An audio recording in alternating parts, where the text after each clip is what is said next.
Good morning. What are you gagging in the microphone for? My pills. You take one at a time?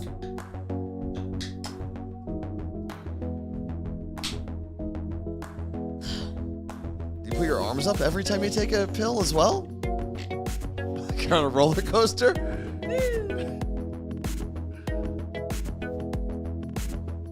Good morning, everybody. How's everyone doing today?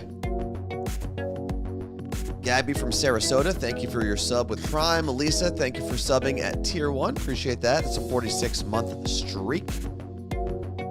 AMS rocking a 19-month streak.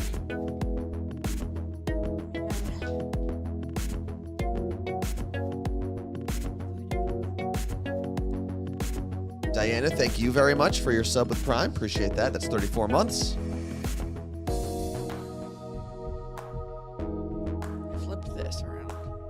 And I see that we have just kicked off a hype train, which is good because Daddy needs to pay for Japan.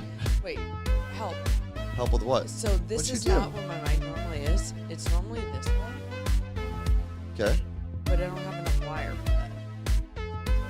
Just leave it for now. Doesn't matter. Leave that off? Yeah, leave it off. It's fine. Tell me how I didn't travel. Carla Marie, just leave it off. You're going to spend too much time worrying about it. Rebecca in Jacksonville, Sweet Eats by V. Thank you guys very much for your subs. Damn, Sweet Eats by V is also at a 46-month streak. You didn't post day 8?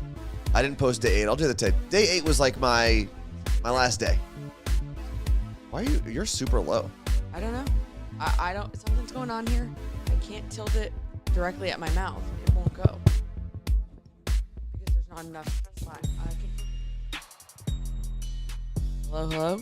Okay. This way I get the slack. It's like, that's not how that normally is, right? I don't think so. Jen, thank you very much for those 5 gifted Tier 1 subs. Same to you, Lisa. Who was in this studio? Well, I feel like,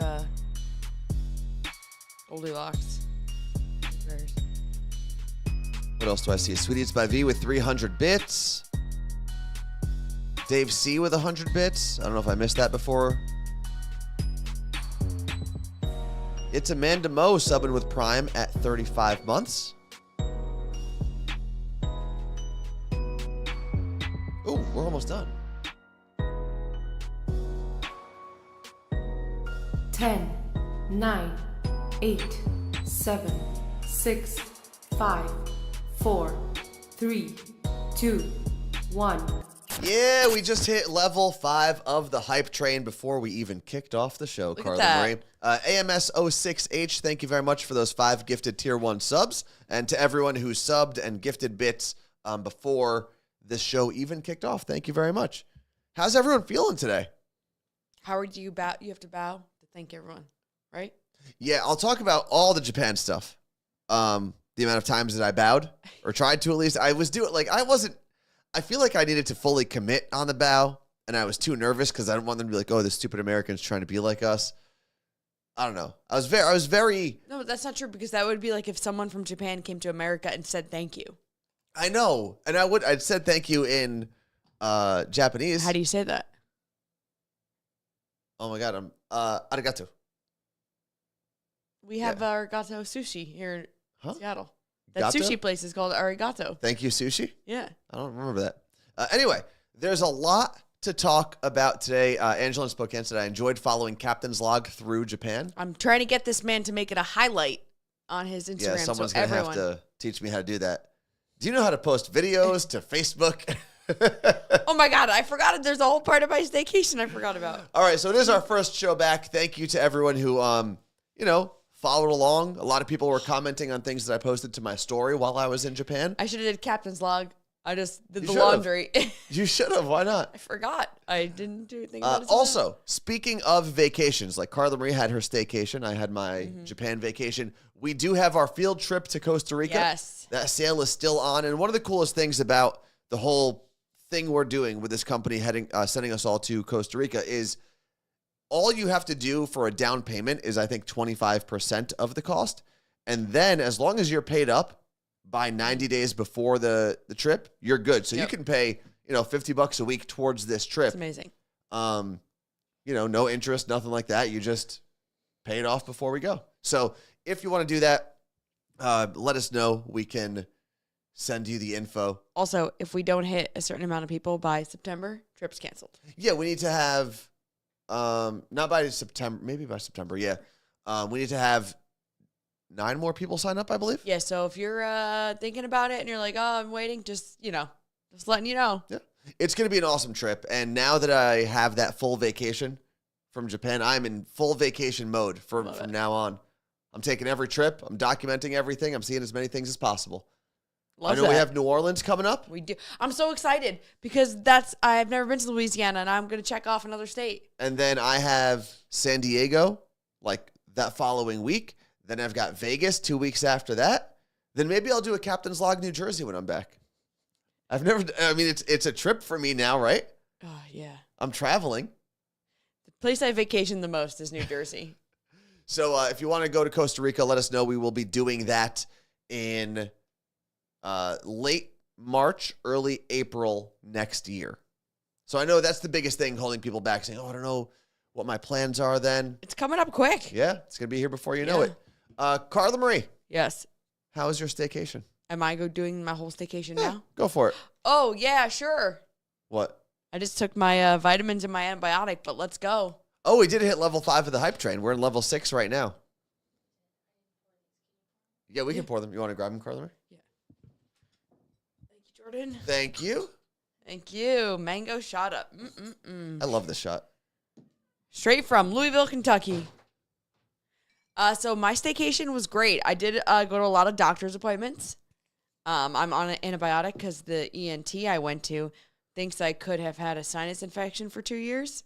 So that's why you're all sniffly all the time? Well, no. Well, right now I actually have a cold. But he did tell me that there have been extensive studies, this is what this man said, on implants and your sinuses. And there is enough evidence to prove that implants do throw off your sinuses. Wow. And I was like, can you say that again into my phone, please? So he thinks that I could have a lot going on, but if the antibiotic and the nose ointment I have to put in every night doesn't fix it. How do you put it in, like a Q-tip? Q-tip right here. And you just circle your nostrils? Yep. He Right, your nose showed me holes? with the Q-tip in there. He took the long one and he goes, Ugh. do this. So I have all this ointment thanks to Naara, who works at the pharmacy at Fred Meyer, got me all my medicines. Okay. And I have to do that antibiotic for 2 weeks, the nose stuff for the rest of ever. And when I'm flying, he Wait, said the nose ointment you have to take forever? for a while until we figure out what's actually wrong. Okay. He told me to do it every time I'm on the airplane. He said because it's so dry that's why. He's like, there are people who will land and immediately have sinus infections. And I was like, Interesting. that's almost me every time. But I have a CT scan on my head next month to see what's going on in there. In your brain? My nasals. Oh, I thought the CT scan was just your brain. CT scan is the machine. Remember, I got it on my Right. everything. All right, So let's yeah, take that the was shot. that. That's the riveting part of my vacation. Cheers to you, Carla Marie. Thank you, Jordan, for bringing the shot, and thank you to everyone who hit us up in the hype train today. Woo! It's got that kick, and I love it. You good?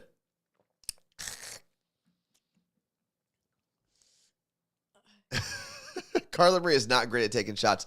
You would have crumbled to the ground, Carla Marie. Why? If you took the shot that Andrew and I took when we were traveling around Oh, Mount Fuji. no. The bugs, the Yep. bees, murder hornets. Murder hornets. I couldn't believe it. I was like, oh, he's showing this. That's crazy. And then I was like, no, he's not. He's not taking it. And I will tell the Japan trip in like bits and pieces. That's why I actually have all of the things that I brought back from Japan. I figured that would be show and tell is a better way to do the recap other than me just like listing what we did every day. You got to put the murder hornet shot taking on your Instagram feed. That'll be a reel probably. That needs to live forever. And I want to cut you off for a second. A lot of people are asking me why I only posted to my story Why? throughout the trip. And part of it was that gave me the ability to just record a bunch of stuff throughout the day and then put my phone away and I would post all at the same time. And I do that a lot of times when we travel now too. Well, I didn't want to spend time composing posts and edit, because editing reels sometimes takes a long time. And I said, I'm not going to spend the majority of my time on this trip on the phone. I'll record a bunch of stuff. I'll post it to my story because I know a lot of people were interested in my journey. And then I'll worry about it when I get to America. That's an American problem. That is an American Anthony problem. So the murder hornets, was that like at a flea market? Like what, basically. not like a market? So actually, I have the guy's card here, not the murder hornet guy. So Andrew set up a private tour At Mount Fuji. At Mount Fuji, yes. And it's Hidden Japan guided tours. The guy's name is Christopher. And he's from New Jersey. He's from Elizabeth, New Jersey. Shut up. So he's the one who took us around. He's been living in Japan for like 50 years. Super cool guy. And took us around in his van, took us to like a sandwich shop when he picked us up from the train station. And then all around his favorite spots to see Mount Fuji, which were not the most crowded touristy spots. He would actually find The hidden gems? the hidden gems. Oh, hidden Japans? And yeah. Wait, when he takes you to the sandwich shop, did he order and pay? Or like how does the tour we paid work? for our sandwiches. He paid for his own. He like knows the guy. He said, my usual. The guy I'm cooked it going up to take for you him. to the sandwich shop. But the cool he thing say with his trip, and we showed up a little late because there was the express bus we were supposed to take sold out of tickets because everyone was going to Mount Fuji. So we had to take a much slower, we took 3 trains essentially to get to Mount Fuji. It's far. They don't tell you that. It's not close to Tokyo, but it was like a 2-hour journey to get there. He basically, the tour is at your discretion. He'll say, hey, do you want to go grab a sandwich shop? Do you need to hit a convenience store? Do you want to go to this place or that place? Do you want to take a dip in the lake? All of it. And he'll guide you through all of it, which is incredible. He has his own equipment for you. So like if you need flip-flops to go to the beach, he has them for you. If you need a walking stick to go on a hike, he's got it for you. Did you use the walking stick? On one of the parts of the trip I did, and I was like, I'm not really using this properly. So you'll see some pictures when I have a walking stick. But shout out to Chris at Hidden Japan Tours. That's cool. If you are going to Japan and want to check out Mount Fuji, let me know and I'll send you his info. He also won some TripAdvisor award. Good job, Chris. Like 2 years in a row. Making New Jersey proud. But Chris took us to this little like Murder hornet. flea market stand. It's really a vegetable stand. Oh. Fruits and vegetables that were grown in the valleys around Mount Fuji. That's fun. You should have brought back some illegal fruits and vegetables. Yeah, they asked me a lot of times when I was going through security if I had vegetables with me. I don't, just so everyone knows. And then the guy, when I came to America, said, do you have more than $10,000 American on you? And I said, sir, I wish I had more than $10,000 American on me. But he took us to this place that had like Japanese honey made with stuff that was grown locally. Is that what you got us? I brought one of those back. It's cherry blossom honey. And they had soju, I think it's like kind of like a vodka style drink that they make in Japan. And the soju had like dozens of murder hornets soaking in it. And you just take a shot of it. And that was like a thing to do. It's kind of like how in tequila there's like the worm at the bottom. What did it taste like? Andy's face didn't look great. It tasted a little spicier than the other soju I've had. So I don't know if the murder hornets give it a little kick. Do you have murder hornet running through your veins now? I always do. Are you going to turn into, Got what is murder hornets. Which is the Buzz guy? Not Buzz Lightyear. Turn into Buzz Lightyear. The wasp? Yeah. No, I don't think so. No, that's a girl, though. Yeah. I don't know who else it would be, though. That's what I was thinking. But I couldn't. Did I have any chuhai? You have to explain what that is. I heard a lot of words in Japan that I don't fully remember. I think we're going to get Andy on the horn tomorrow or Thursday. I have questions about how he enjoyed traveling with you specifically. But I don't think he's going to insult me. You have to talk to him like privately. He would insult me. Yeah. 100%. Because you insult everybody. You sent a note for Andrew that called him an idiot. He didn't respond. He didn't even send me a letter back. He didn't? I thought he said he was going to write you something. I was asking you if you had to. Oh, no, he didn't send anything back with me, no. I did. I sent him a note about how he was a dumb idiot. And then the other soju thing, we'll get back to some other stuff in a second. The other soju thing that we had was Andrew has a friend from the University of Miami who lives there now. And her boyfriend is from Japan, from actually like one of the neighborhoods we were staying in, from Tokyo. and he took us to like a bunch of his local spots. That's so awesome. And one of the more common drinks there, I guess, is soju mixed with oolong tea. So kind of like a sweet tea vodka that you'd have here. Love that. It was so good and so easy to drink. I actually felt like I was just drinking iced tea, but not like sweet tea like we have here, just like better iced tea. That stuff, I had 4 glasses of it. It'll sneak up on you. I was drinking till 2 a.m. Just some soju oolong tea. Yeah, I didn't even realize Anthony was still awake, and I was like, because the time difference was so crazy. He was 16 hours ahead of me, so I was a day ahead, like a whole day. As well. I was getting to my friend's lake house, and I'm like, oh, it's 2 a.m. He's sleeping, and he's like, okay, I'm going to bed. I'm like, sir, what? That was the latest night that we had. We had a couple nights where we were up until like 1. That night was the latest. We were closing down some of the bars, even though technically they don't have closing times. But serious question, not trying to be funny. Yeah. Do you think that people thought you guys were dating? Oh yeah, absolutely. Especially when we were in Mount Fuji. We literally had like the honeymoon suite. We had dinner together in our room. Did you tell Chris that you weren't dating?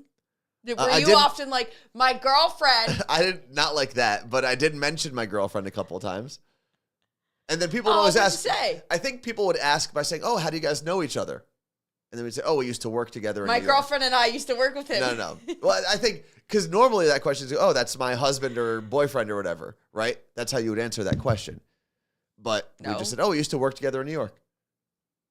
And then that's it. What were you talking about me about? I don't remember, honestly. I wasn't talking about you like a lot. It's just, I mentioned that you exist. Okay, so AMS said it was like a canned cocktail. Did you have any canned cocktail? I did have one canned cocktail that has a full lemon inside when you open it. It's some lemon drink, almost like a lemon. How do they do that? Lemon vodka. And you crack that, you pull the whole top off, and you just see a full ass lemon in there. Man, it was delicious. I'm leaving this country. We don't have cool things like that here. I'll tell you what, as good as the drinks are, as good as the food was, as nice as the people were, that's not why you moved to Japan. America still has great people and great food and great drinks. We poop like absolute peasants here. What did you have in America? Like a throne? It was heated. What? The toilet seats, almost even in the airport and train stations, toilet seats are heated. I paid $80 for my last hotel room. Imagine what you would get in New York for $80. Wouldn't even go into it. And I'd sleep in a car. Granted, this room was very small, but the amenities were great. It was very clean. Hotel was nice. I sat down on the toilet and I heard a sound, right? They have a little spray that activates when you sit down on the toilet and it sprays the bowl. So it's like a poopery? I don't know if it's like a poopery or more so that like your poop doesn't stick to the bowl. But it was like a Pam? Yeah, basically like toilet Pam. They have that, and then not only do they have bidets, right? Like you can buy the little, what's the one we have that you could buy here in America? That you haven't installed for 2 months? No, but there's like a popular brand, Tushy. Yes. Yeah. We don't have that one. So their bidets have like different settings. It can go back and forth. Like a wiper? Kind of. I think it's more so for, like, they have one that oscillates, right? It goes like left, it goes up and down. But then you could also, like, girls can aim it. We have that here too, though. Well, I've never seen one of those. But the one at this office has a aiming. But here's where it gets questionable, because it can oscillate, right? It can like go up and back and forth. But then you could add pressure to it, and at some point that's not a bidet anymore. At some point, that's a full-on sex toy attached to your toilet seat. Megan said they have noise-canceling stalls in Japan. Oh, I didn't use a stall in Japan. Megan said that on Elvis's show today, Andy said the pizza was the best. She wants to know your opinion. Phenomenal. Was that your best meal? Yeah, and okay, I need to qualify this. Was it the best meal? It was very close. That and the sushi. I love that we're talking about toilets and food. Yeah.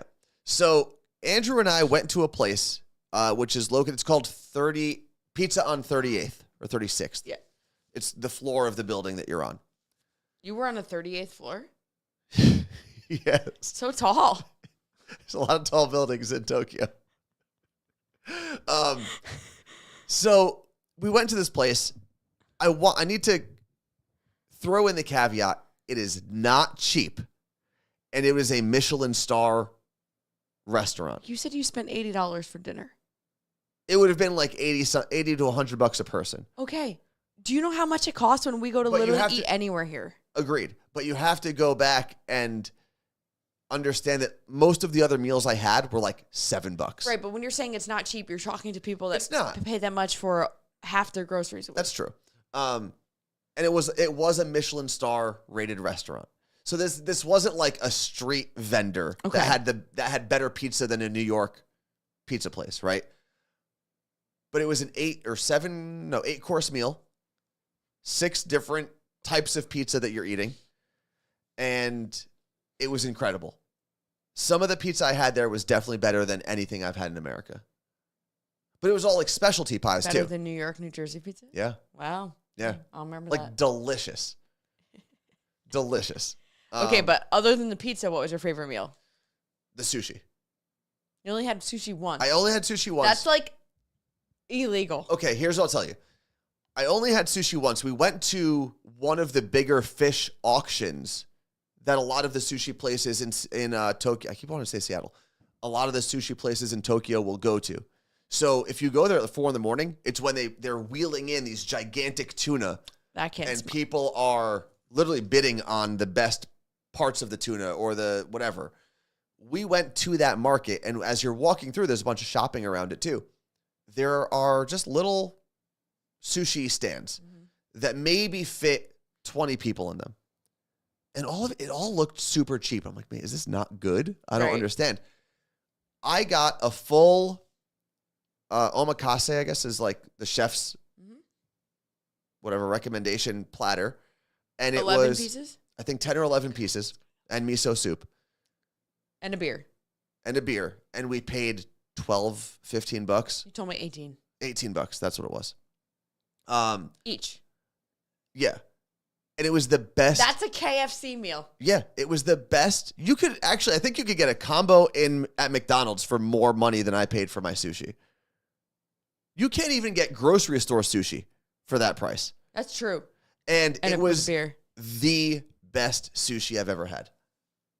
Just like melted in your mouth. There were 2. Did you have soy sauce? So I'm glad you brought that up. I was about to say this. When the chef brought it over, because it's not like in some places where you eat at the counter, they'll just give you the sushi as it comes out. We were sitting at a table, so he brought the whole plate to us. The chef himself. One of the chefs. And he knew we didn't speak Japanese, but he like pointed to 2 of the pieces of sushi and said, "These, no soy sauce. Everything else." He knew to tell you guys. Yeah. And they were. Tell the brown guys. I was a little concerned because one of the reasons I think I like sushi is because I could just douse it in soy sauce. So good. But it was so good. I mean. Was he like yelling at you? No. It was just like, no soup for you? He was very calmly. He said, "No soy sauce here." Okay. And then the next best meal I had was the people we went with kept calling it soupless noodles. And so it was, as you said, it was spaghetti. It was basically like a ramen, but spaghetti style. Okay. So no like broth. And one of Andrew's friend's boyfriends took us there. And it was one of the better meals I've had. I need to figure out what that specific dish is called. But he said most places outside of Japan, like you can't find it. So when you order through the vending machine, because you've done that more than once, does the food come out of the vending machine? No, well, in some places it might. What I experienced was I wouldn't consider the machines a vending machine. Like it was kiosk. Yes. It was almost like an analog kiosk. So instead of a touch screen, like Wawa, you would hit the main meal that you want, and then there'd be buttons under that. Can you erase? Or I think you could cancel the whole thing, and then you have to start over. Because it took me a long time to put my money in, and it canceled my whole order. So it's like a typewriter version of a kiosk. Yeah, basically. So yeah, if you go, like, you could go to a McDonald's at the airport now and you order on a kiosk. Same idea, just a little more ancient. Nara said she believes the night market near Vancouver might have soupless noodles. Is that what it's called? What is oh no, that's something else that Lenny is saying.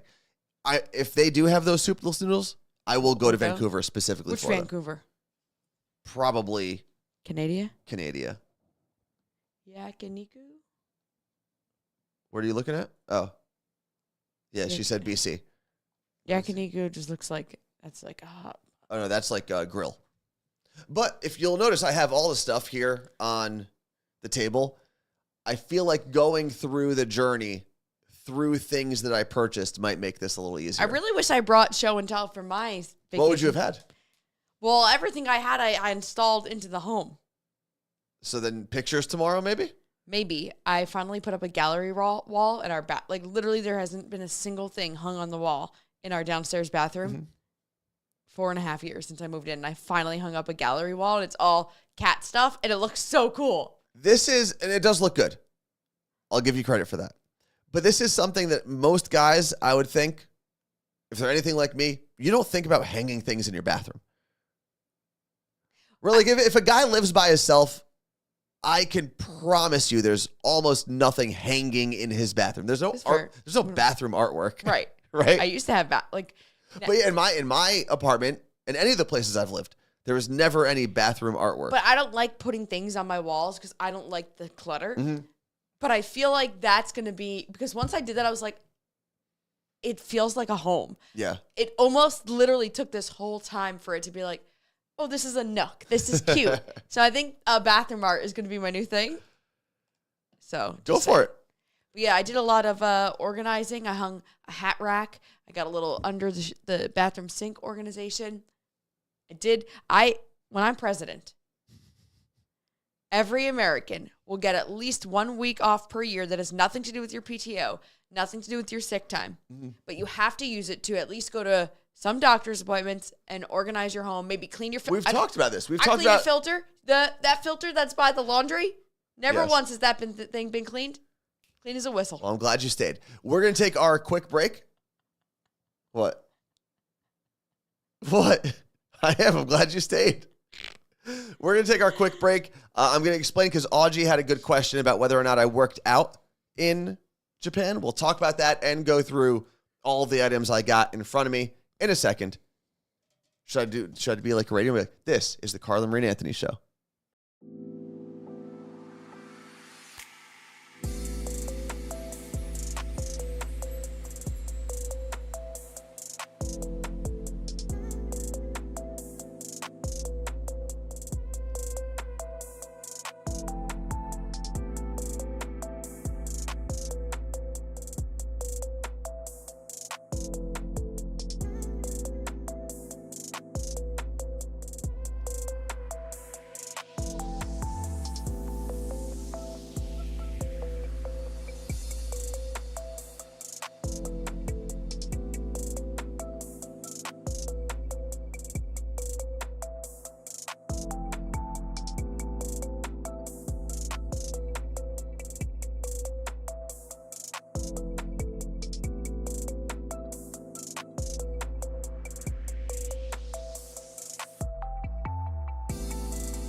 Only 10 seconds left in the ad break.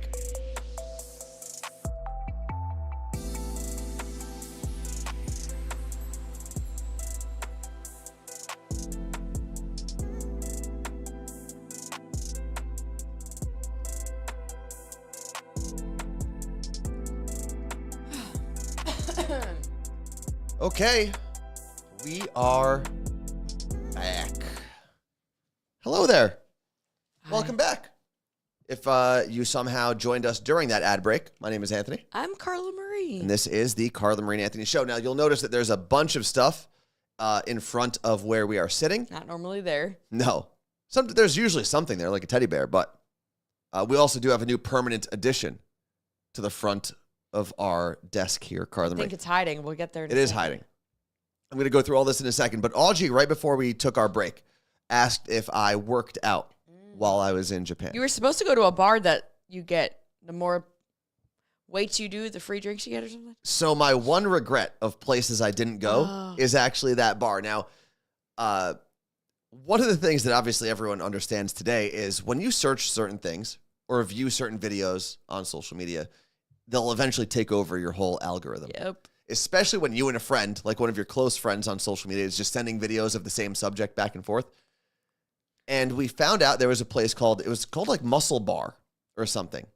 And all of the bartenders, I think they're all women, but they're all like jacked and they do pull-ups and stuff while they're serving drinks or something. What a kink. But then they have like a chest press machine on a stage in the bar.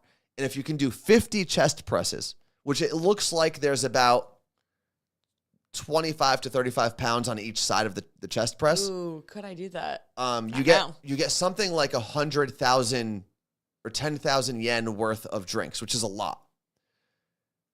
And I thought to myself, even if it's 45-pound plates on each side, right? I could 100% do 50 of those reps. Because it's also not a full bench press. You're like sitting up, so it's weird. this. Yeah. Right? It's like an angle. Yeah.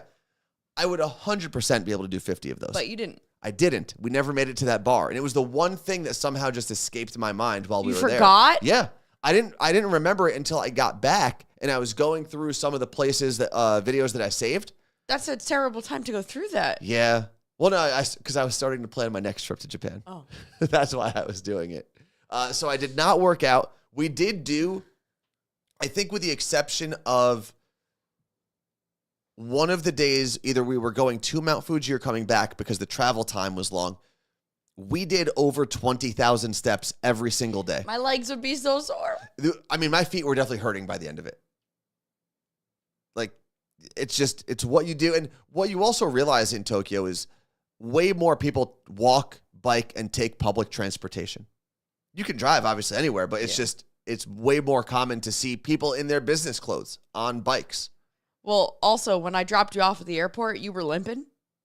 Yeah, I was a little sore from the basketball game the day before. So we had Champions of Change the night before, which I want to make sure we talk about this it's on the list. even very briefly before we get into all the souvenirs Anthony brought, and you get to see what he brought for me, which it's very nice. I never get gifts from trips. Well, it's because you're on the trips normally. What the fuck am I buying you gifts for if you're there? All right, continue. But we had Champions of Change basketball game. You got to play finally this year. Yeah. But it was so fun. I remember peeking over at the section where everyone got their tickets, and I just started seeing people sit in their You Look Great shirts, and I was like, I want to go hang out with them. This is awesome. Yeah, it was really cool. And it like, out of all the things I got to do, I really do. I'm not trying to be like corny here, but right before the second half started, I ran up to where, a lot of our community was sitting, and I got to take pictures of everyone, hug everyone, and say thank you. And that was my favorite part of the whole night. It was so cool. My second favorite part of the night was becoming like best friends with Lofa. Lofa. And who is the lineman that I hung? Charles Cross. Charles Cross. These are my friends. One of my favorite people You're in the a friend world. poacher. One of my favorite people. He didn't even know you. Who? Charles. He knows me. He said, yeah, I think I know who that is. So he's a current Seahawk. And Yeah. Lofa is a legend. I call him Lufa. Lofa. He's awesome. Yeah, I told you, he is like, if you're not I didn't even know that he has his full personality on social media. Not that he's hiding things, but just whatever. Just follow him because he's just a good person. He's so much fun. He's so down to earth, and I love him so much. So you got to hang out with them. You did not play as much as I think your fans would have hoped. In the first half, I played twice. Once was really quickly, and the other, I was in there for a couple minutes, right? Like, I can't complain about my first half minutes. The frustrating thing was that I did not play at all in the second half. Yeah. But you should have rioted. Listen, there are pro athletes there. I was on Doug Baldwin's team. He hasn't won yet in this Champions of Change thing. And he's lost to Cliff's team every year. And I think he was trying to make sure that the best squad was out there to give him a chance to win. It was still fun. Is that what happened? At the end of the day, I was probably like the worst basketball player on my team. Really? Yeah. Oh, that's embarrassing. Why did we all go? Well, I mean, there were pro athletes there. Is it Charles Cross? That's his name, right? Yeah. Charles Cross is a 300 and something pound NFL lineman, and he was dunking in the game. And okay, let me back up for a second. Not only was he dunking, Charles Cross stood under the basket, meaning he had no running start. Yeah. And just jumped up at 300 and something pounds and dunked it with both hands. That may have been the most incredible athletic feat that I've ever watched with my own eyes. I think, though, one of everyone's collective favorite part of the game was the fact that you had to guard a child. And so our friend and office mate, Stephanie, was sitting next to me, and she was like, we're both looking at each other, and we said, if they put Anthony in Aeneas to guard this kid, it's going to be amazing. So she's like, I hope that happens. That kid was Cliff Avrill's son, who used to come to the radio studio when Cliff briefly worked for the sports station. As a little tiny weasel. And at one point, I did have to guard him for a while. We'll get to that in a second. But at one point, I was getting ready to like grab a free throw, and I lined up right next to Cliff. And I said, hey, Cliff, is that your son that you used to bring to the... I have a video of you asking him. The studio? And he said, yeah. And I went, my actual word was, oh, fuck. Because he was like a baller. Like this kid he's now probably 13, maybe 14, balling. But I said to Stephanie, listen, if they're going to put anyone on this kid, let it be Anthony, because he will not let this kid get away with anything. How many points did that kid score in the game? Probably like 9, 12, something like that. How many points did he score when I was guarding him? None. 0. He did actually complain, though. I have a video of that, too. So there was one point where Cliff Avrill's son, he's a very good basketball player and a very nice kid. The ball was being inbounded at like half court. And I was guarding him at half court. Because I said to myself, he's much faster than me. And you ever try to chase a 13? That's like endless energy. Yeah. Right? Their body's made of rubber. Like, that was my bedtime. And he was just like, yeah. And so I figured as long as I keep the ball out of his hands, I've got a shot. And he tried to get the inbound pass. And I was guarding him. He said, hey, man, let me just get this inbound pass. And I said, I'm not letting that happen.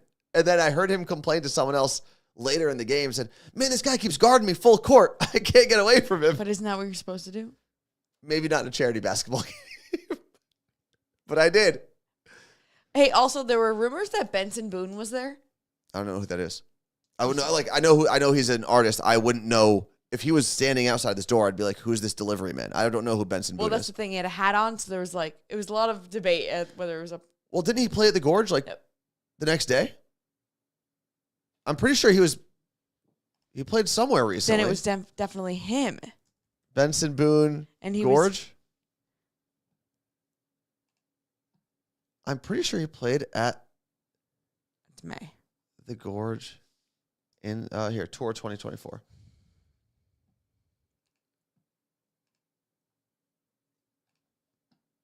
Of course, this isn't going to give me. Oh, here we go. I don't know. Looking at this photo, I think that was him. He just had a hat on. It may have been. So he's from Monroe, Washington. He went to the same high school that all our friends did. That makes sense then. So maybe it was him. Does anyone know for sure? Let's see. Well, if that's the case, I was eating snacks with him in that after room. Also, can I talk about like one of my cool moments of the night? Mm-hmm. I was waiting. You don't call it backstage. What do you call it at a sporting event? Back of the house? I don't know what they call it.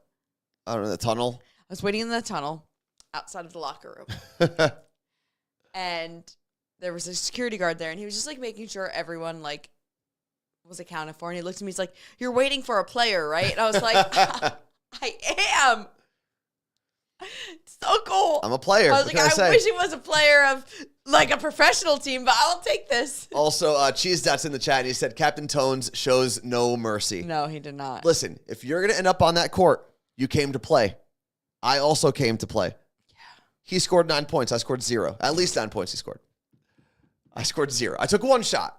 I didn't make it. You missed it. Man, if you would have made that shot, I would have died. I would have walked off the court. I was losing my mind. I would have said to myself, it's never going to get better than this. Yeah. Leave. Oh, wait. We didn't talk about the best part. Oh, man. All right. So if you weren't there, let me just set the scene.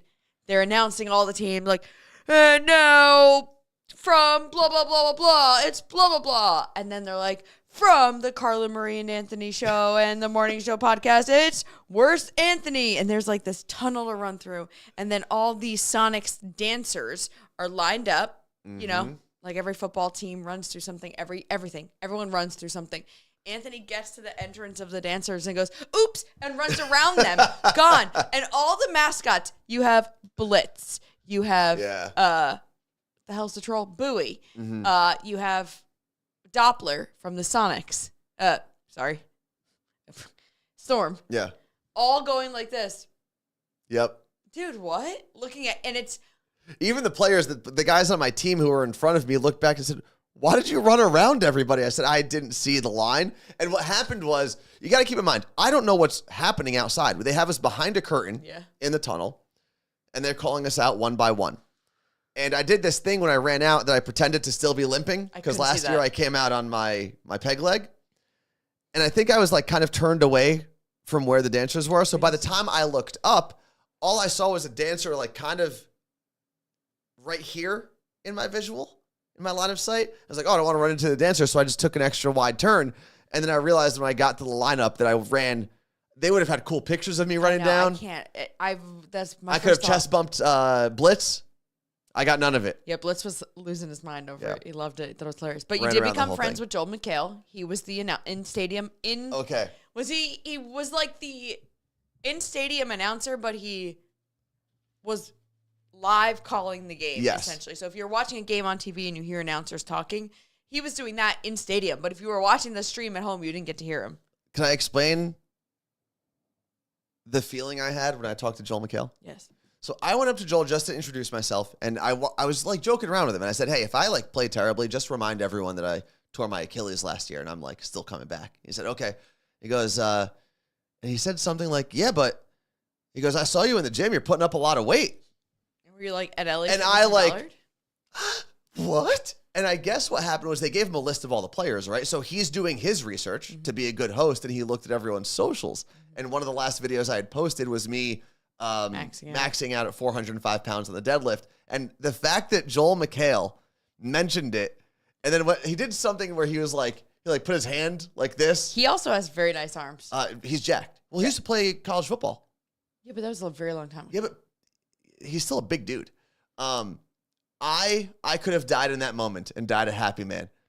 But the fact that Joel McHale was like, he he said something like, you're putting up a lot in the gym though. You're fine. But he didn't mention that when you were out there. He just kept saying that you tore your Achilles here last year. I don't think he understood that I was joking with him when I said that, and I didn't want it mentioned all the time, but I also wasn't on the court very often, so there wasn't a lot else to talk about. He was like, worst Anthony tore his Achilles here last year. This should be good. But it was a great experience. I'm so thankful that Champions of Change asked for me to come back or invited me back and let me play. But I'm more than anything, I'm thankful that our community turned out the way they did. So cool. Bought the amount of tickets that they did. It was incredible. It was a lot of fun. So thank you to everyone who showed up. Shall we get into it, Carla Marie? Which part? Show and tell. Well, do you want to show and tell that thing really quick or no? Oh, yeah. Let me put this on the screen. It's not going to look great when it goes on screen, but we're just going to roll with it here. Let me so this is probably one of the coolest things we've seen, I think. When people within our community get to meet each other, it's awesome. But when they get to meet each other internationally, so freaking cool. So this past weekend, Jess, I don't know why I went full Jessica. Jess from Tacoma went to the Eras Tour in Amsterdam. Bam. We're just going to put that on the screen like that. And got to meet Aji, and we've never even met him, which is crazy. And they met up in Amsterdam. Look at them in there. You look great. I was like losing my mind when I saw this. I saw that picture and like immediately filled up with joy. Yeah. How cool is that? Both rocking You Look Great stuff. The tie-dye, the 3-color hoodie, and also beautiful setting. Besides the beautiful people, like beautiful setting back there. We need to get to Amsterdam. Yeah, I'd love to go. So that is so cool. Thank you for sending that picture along. Who sent it to us? Or posted it? They had posted it, and I was like, Jess, can you send me this, please? So that was really cool. The Carla Marie Anthony fans posted it too.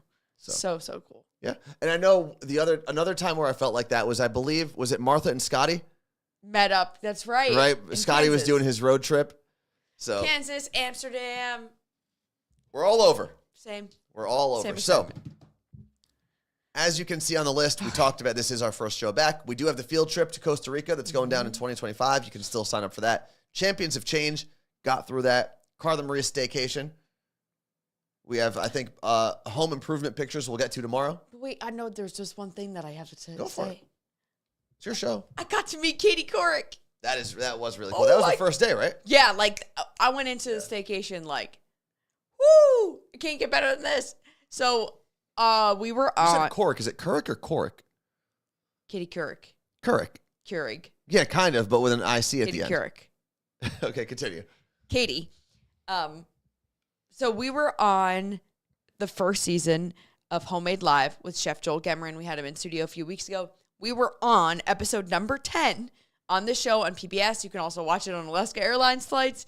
And so we've become close with that team. So they invited us back. And when we were there like 2 weeks ago, they said, well, the final episode is Katie Couric. You want to come? And I said, yes. Yeah, Carla Marie lost her mind when she found out Katie Couric was going to be on the show. He said it when he was in studio, but like it didn't click that it was like happening here in Seattle. Mm-hmm. So I drop off Anthony to the airport. I go home, get all ready. I'm like, I can't believe I'm just going to go watch her be in person. Like this, like just, she's going to be, I know the studio is small. It's going to be great. Mere feet away. So afterwards, they do the show. They're like, okay, Katie's going to be outside if anyone wants to line up and take a photo with her. And I was like, okay. So I'm like one of the first people in line.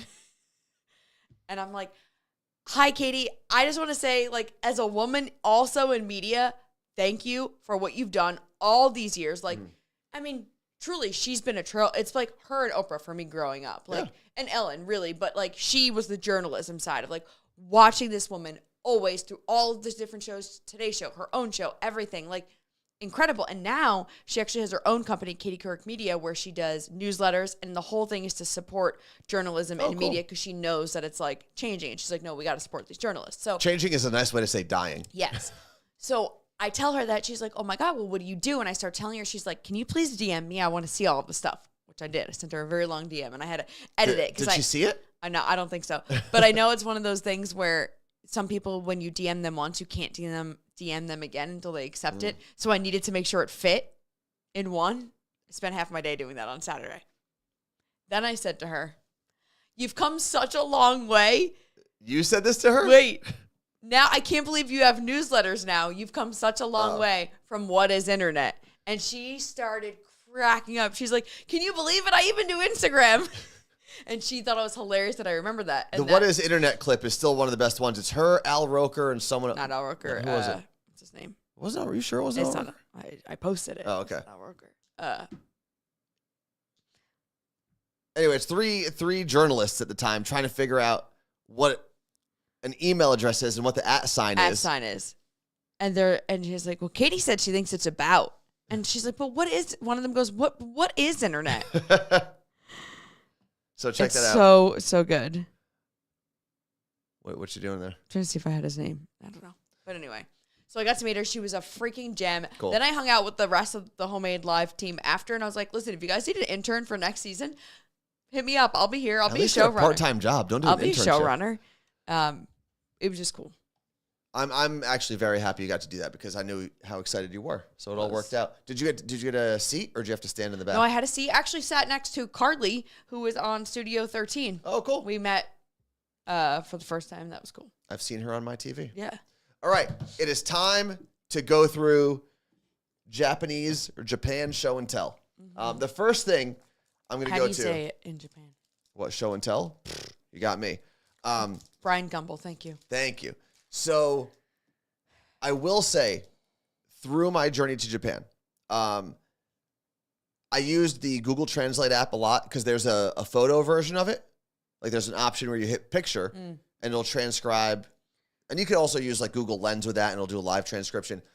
But between using Google Maps, Google Translate, I was able to get by with the fact that I know no Japanese, obviously. But I will also say the people in Japan were so helpful. Even if they didn't speak a word of English, they tried to communicate. They tried to help you. They would call people over that maybe spoke slightly better English. If someone from Japan came up to me in Seattle and started speaking Japanese, I'd be like, and I don't know how to help you. It's funny because, like, you've heard it in America, guaranteed, where people are like, why can't people just order in English, blah, blah, blah. I can't. I'll kick someone in the face when they do that shit. They make it so easy, at least in Tokyo. I was in Tokyo 90% of this trip. Yeah. So many of the signs are written in Japanese, English, Chinese, and Korean. So many people have at least one person on there. So many businesses have at least one person on their staff who can communicate a little bit with people in English. I mean, they were so unbelievably kind to everybody. And tourists generally suck. Yeah. So they're on vacation, they don't care about anything. That was one of the things that I really took away from the trip. But go for it. As you're about to you're going to unwrap that? Yeah. Naara said she was flying on Alaska Airlines. And she posted about our episode of Homemade Live. Yes. And Alaska Airlines responded to her and said, "You look great." No way. Yes, because there is at least one social media person at Alaska Airlines that was I don't know who it is. She said her name before, but because they sign often who it is, was like an avid Carla Marie and Anthony show listener when we were on the radio. And I want to be like, girl, listen. Let's get a business deal going here. I need some credits, miles, and I would like to be upgraded back to MVP Gold because I feel like a peasant these days. Same. It doesn't cost them anything to just be like, click.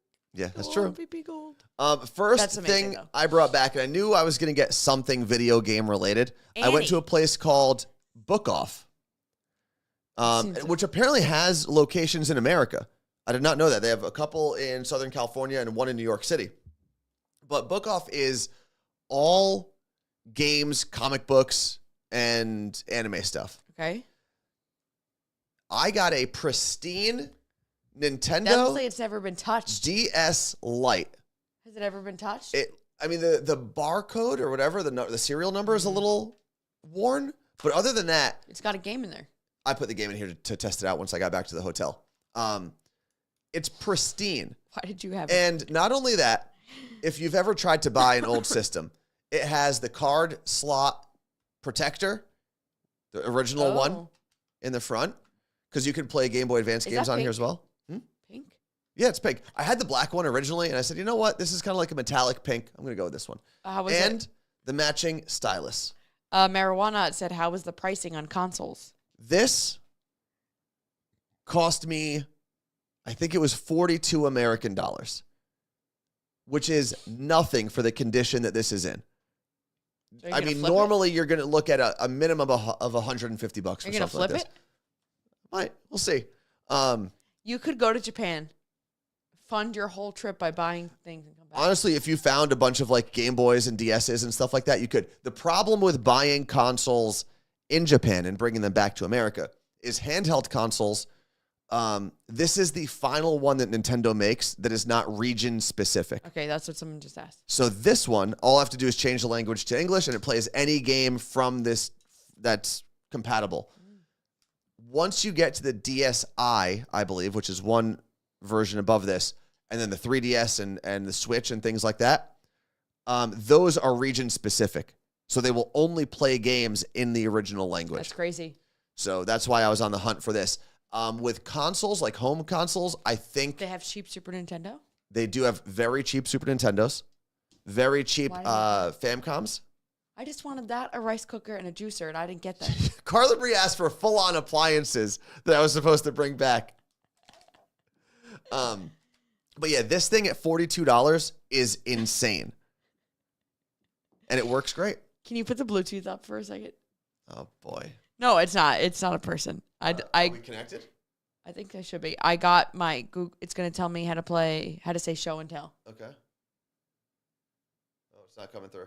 I might have connected. Again? It's connected. I might. 伝えます。 Oh. Okay, wait. 表示して伝えます。 So Japanese. 表示して伝えます。 Okay. I So we would started be it off. Screwed there. The next thing I want to go through is the stuff I got for you, Carla Marie. Okay. So show off your first accessory. I love this thing, by the way. Everyone in Japan has one of these like phone lanyards. So you wear your phone. Yeah. Which I love. It was great yesterday because I was grilling and I didn't have a pocket. I was running in and out of the house, so I loved it for that. We went on a walk, though, and the bouncing of it, I have like a bruised thumb because it kept hitting my hand, but it's got a cat. So it's basically a cat. what you do is you take off your phone case. We have these in America, though. I'm just explaining to Oh, you. yeah. And then this little loop, it's an anchor that goes between your phone case and your phone, and then a little loop comes out of where you would normally charge your phone, and then you put essentially a fancy carabiner, Yeah, it's great. and you can attach it to whatever you I want. love it. But the And cat, I'm telling you, every cat. single woman in Japan had one of these. But there's a cat in Mm-hmm. a little shark costume. And the cat shark thing, I'm not super familiar with like the origin of the cats in costumes trend, but those cats, like wearing the shark costume, a dog costume, all that stuff, they're everywhere. T-shirts, the gacha machines, they're everywhere. Yeah, so this is, I do love this. And then you have the things in front of you. I do have these. You're gonna have to like put that up against the camera. I gotta get up. Yeah. These, explain them. So obviously, people, table almost fell there. Obviously, Japan, sushi, they go hand in hand. So these are chopstick holders. They're too close, actually. They're chopstick holders. There you go. You rest them on your table, and then you can rest your chopsticks on it. But it has like the good luck cat that was raising the hand. How do you say his name? I don't know. You know how to say it. I'm trying to not butcher words. I have no idea. Myconado. Mike Canado. I did do some pachinko gambling, which is, you'll notice that when you walk the streets in Tokyo, there are a ton of arcades. Maneki Neko. There are a ton of arcades that have like the gacha machines, the claw machine, and then pachinko games, which Andrew and I played the first day and could not figure out how to make it work. It's like these balls shoot up and then they go down and then you get points. Imagine you won like a lot of money. We had no idea what we were doing. Oh, wait. We were so lost that people tried to come and help us and we were still lost. What, Carla Marie? Maneki Neko is Lucky Cat. Yeah, Lucky Cat. And I did get to go to the Lucky Cat Shrine, which is where they believe this whole thing originated. And that is where... Are there cats, like real cats there? No, there's just... Did you see real cats anywhere? Free cats? That's a great question. I didn't see any, like, stray cats. Did you see people's pets? Only Did you see dogs? I did see dogs. I didn't see them on the street, but right next to our Airbnb was a dog grooming school. And every day they would have the cutest, fluffy puppies on tables and everyone's giving them little haircuts. It was adorable. It was a school? Yeah, it was a school. I guess you got to learn somewhere. And every day they'd have 20 tables set up with 20 dogs and students just giving them little haircuts. It was great. I guess you've never had a dog before. You know that you're acting like you've never known a dog gets a haircut. Not me. They have to like put them on collars on the table Yeah. so they don't run away. My niece said last time at home in Jersey, not in Japan, when she went to go drop off her dog, the dog getting groomed on the table freaked out and jumped and was hanging. She said it was a very chaotic scene. So these are the cat souvenirs that you can pick up. The cat shrine that I went to had like thousands of these. Thousands of them. I'll put it closer to the screen. There you go. You can see that. Is that how you do it on Instagram? Like that? The glare is throwing it off a little bit. There we go. Okay. There are so many different variations, and I was trying to find out like what is the right one. And it seemed, at least according to Wikipedia, that you can kind of get any of them. They're the same idea.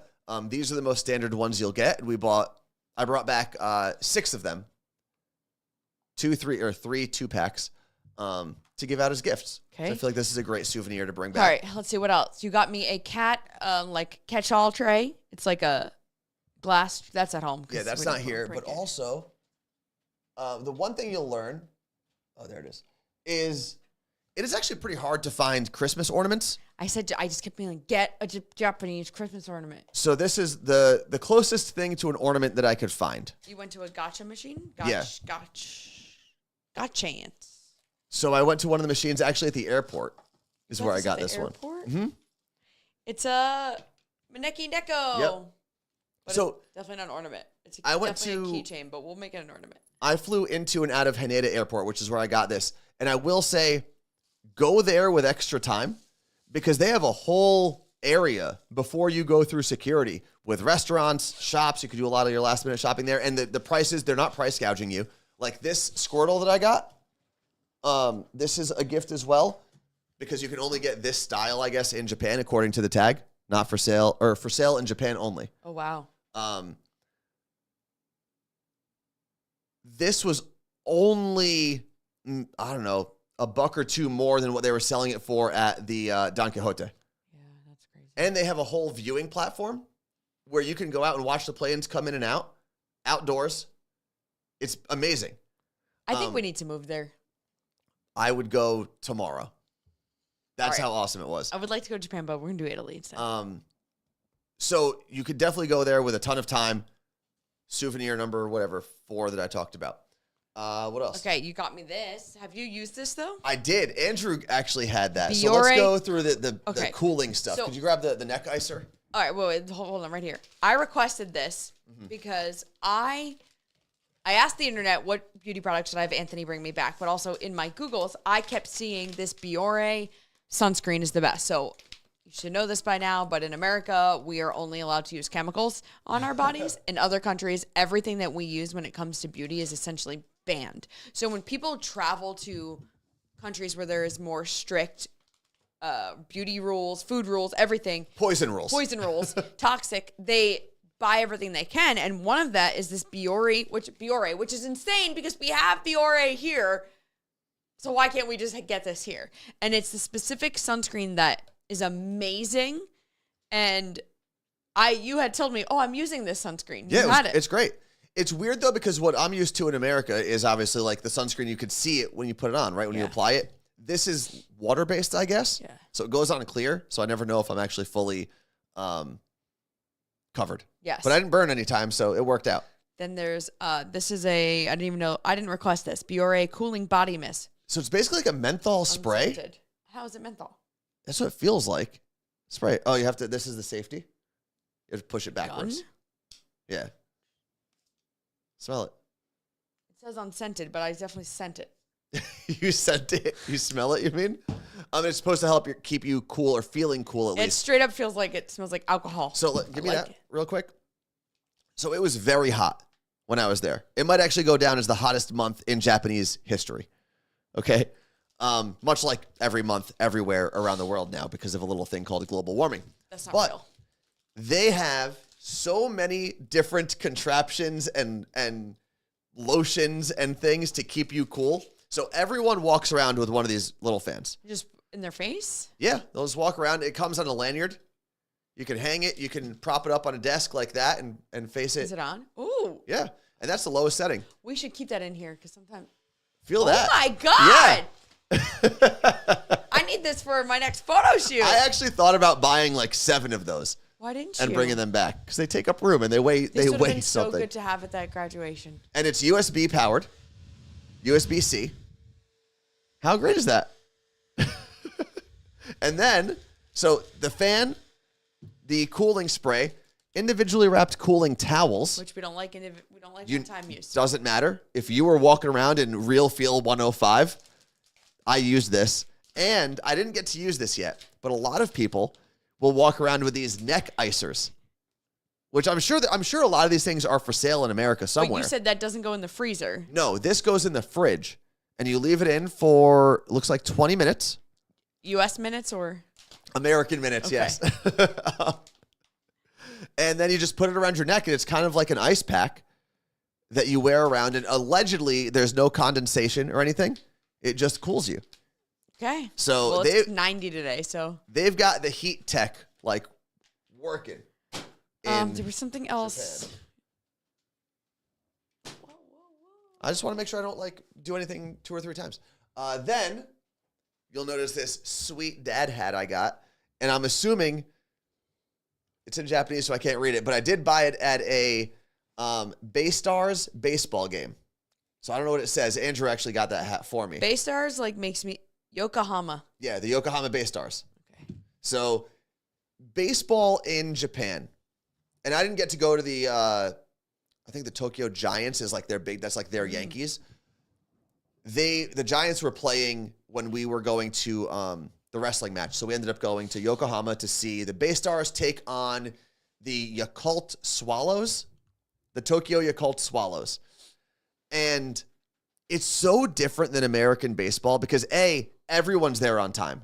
Like everyone is there in the first inning. And don't get me wrong, American baseball can get very energetic in the 7th, 8th, 9th inning. Loud, chanting, all of that stuff. But from essentially the first pitch to 30 minutes after the game, people are in their seats, singing, doing hand gestures together. You kind of feel like you're at like a fascist rally for a second because there's a lot of hand movements going on. But it is so, there's songs that everyone's singing together in unison. How much were your baseball tickets? Not expensive at all. Andy bought them, but like the beer was $2.50. Which, yes, I'm saving money because the American conversion rate to the yen is in our favor right now. But it was the same cost as beer everywhere. Yeah, that's the crazy part is it wasn't overpriced because you were at a ballpark. I hate it here. Everything in that ballpark was regularly priced. The merch, regularly priced. The food, the drinks. And I saw, you know how I talked about how at Champions of Change, I may have seen Charles Cross pull off the most amazing athletic thing I've ever seen when the 350-pound lineman dunked from standing under the rim with both hands.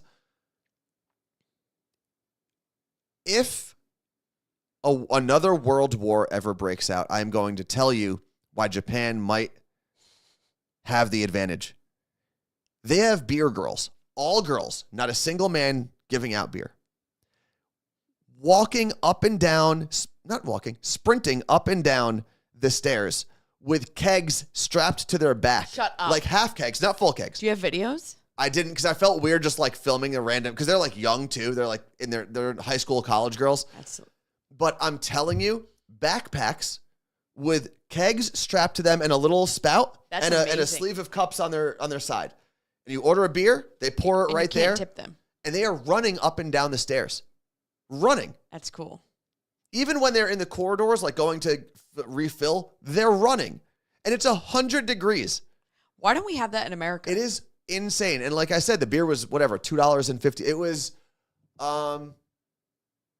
400 yen, I believe, was a beer. Jess said we have those beer runners at festivals in Germany. It is insane how fast they move with kegs strapped to their back. And then the game happens. My new favorite baseball team, the Yokohama Baystars, win 3-0. And between every inning, by the way, there's something happening on the field. It's like your job with the Seahawks, but they're doing it between every single inning. Is it a person like me? It's mascots, dancers, people. It's a whole production. But I'm assuming you couldn't understand anything they said. I had no idea, but they do have like a t-shirt gun, but it's basically strapped to a machine gun on a truck. I'm telling you, these things, whatever they were shooting out of this truck, was like into the crowd. It was crazy. But then after the game is over, I see they're putting something on the field. Like, is there a performance? What's going on? They do live press conferences on the field with the two like stars of the game.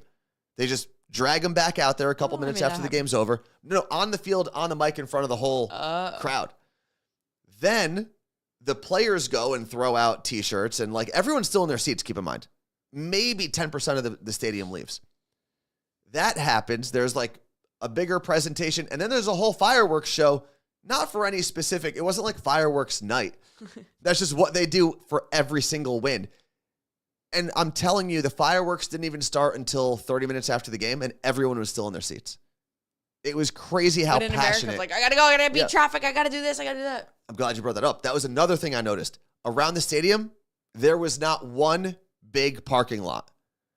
Everyone, I mean, there were a handful of smaller parking lots that fit like 10, 12 cars, but everyone took public transportation to the game. Thousands of people. Real. Yeah. Why was it suck here? It was awesome. Now, waiting for public transportation took a little bit of time, but it was incredible. So that was the baseball game. The Baystar's name makes her think of Monstars from Space Jam. Thank you. And I couldn't, what, you kept saying Baystars, and I was like, was I thinking Baymax? What was it? But if you see their logo, it's essentially a ripoff of the Tampa Bay Rays logo. The R, like the TB. Is that why they're called Tampa Bay? I don't know. The Baystars, Tampa Bay. I don't know. I don't know if there's any correlation there, but the logos are very similar. Like the new Tampa Bay logo with the little sunburst type of thing. Okay. All right. What does that have in it? What does what have? A flower? Huh? There's a flower in the hat. Oh, yeah, I have no idea. We went through the cats already. I don't want to throw this. Maneki Neckos. I'll put that over there. All right. The gacha machines are all over. Like train stations. Like this is one of the train lines has its own gacha machine where you can win random train lines logos. Which we did ride the C line after Andrew won Caroline. This. And that one's it's a light, so it shines. I'm going to put this on her. Then there's obviously Pokemon stuff. So this is a Pikachu keychain lanyard thing. Whoop. What are you going to do with that? Well, if you have like an ID card. You don't have one, though. Someone does, somewhere. Maybe it's a gift, Carla Marie. I don't want to tip this too much. I did not bring back real sushi. This was one of the things I was questioning the most when Andrew showed me the itinerary that we had for Tokyo. Fake food making. We took a whole, 2-hour-long fake food making class. And I chose to make sushi. Andrew chose to make a bowl of ramen. And it's not that I was not looking forward to it. I just had no expectations. I was like, this is something Andrew wants to do. And I just want to make sure Andrew's happy. Like when we went into our first silent disco. Kind of. But it was actually very fun. And you're doing arts and crafts, basically. Salmon roe. It does smell right now like resin. So, because you're using a lot of resin. This is egg sushi. The one I kind of messed up with was my shrimp doesn't look great because I have to paint the top. No, that looks like shrimp to me. Everyone else was making much better because there was another family in there. They were all making sushi. And from the dad, the mom, and their 10-year-old daughter, they all did better shrimp than I did. Gabby said, was the class that you took in English or did you just watch the instructor? So the instructor spoke English. She was Japanese. And apparently you have to go through a year-long certification to be able to teach these classes. Did she teach it in English or Japanese? In English. Yeah. So she tells you what to do. And you help her out a little bit too, because she doesn't know every English word. That's cool. But you make do, and then she gives you the commemorative box. What? Were you the only? There were other English people. Everyone there was from America. There were 6 of us in the room. It was me, Andrew, Andrew's friend Jill, and the other family. So it was 6 of us in the room. It's in a little studio. They from? They were from California. San Bernardino sticks out in my mind, but I don't remember. It was one of the Sands in California. One of the saints? Yes. San Diego? But it was a lot of fun. And I would suggest that and they have a lot of things like that you can do in Tokyo. You can make, I understand that was cool, but if I was going to Tokyo, I'd rather go see something than take that class because I feel like I could find that in America. Maybe, but it's not the same. And also it's a huge industry there. Because all of the sushi restaurants, all of the ramen places, any food establishment for the most part has a display of their food outside that they pay an artist to make. Did you have ice cream at this place? At this place? In Japan, I did have the, was it matcha? How do you say it? Matcha. That's in America. They say that here. I'm just trying to make sure I say it right. Because I have a cousin named Masha, and it always messes with my brain. So I had a vanilla matcha swirl outside of the... we have that at Watson's Counter. I know. So I had that. That was the only ice cream I had. Did you have dessert? Like a Japanese dessert? Candy? Anything? You didn't bring me back candy, did you? I did not bring you back candy. I do have candy, so let's go to that. The candy's actually on your side that I did not bring for you, if you want to grab it. So I got some Pokemon candy because I take my cousins who are in Florida. I usually take them to different types of markets, and the deal is we all have to pick something we've never tried before or would never normally try, and we all go home and we try it. So I got them. What is this? Am I grabbing that? No, you're good. So I got Coca-Cola ice cream. What? It's like dried ice cream. solid Coke. Ice cream. Or sorry, gummies. I don't know. I said ice cream. Then I have a sorbet gummy. And then I just got some Pokemon-themed gummy bears. So, all from Japan. Did they have Kit Kats? These two I bought at a 7-Eleven, which is an amazing experience. I mean, you can get... 7-Eleven there is big enough where it's a bank as well. So, like, you can exchange money there. You can do whatever you need to. The fresh food that they have is amazing. Did they have tea eggs like in Taiwan? They didn't have tea eggs. I was expecting to see that, but that maybe is just a Taiwanese thing. Yeah. The fried chicken they have at any of the convenience stores, Lawson's, Family Mart, or 7-Eleven, it's what you would see in America, like on the heating plate, but it is so good. It's better than any fast food chicken you'll have in America. It's probably better than most fried chicken you're going to have at real restaurants, too, because it's like a juicy piece of fried chicken. So when you go there, you have to do that as well.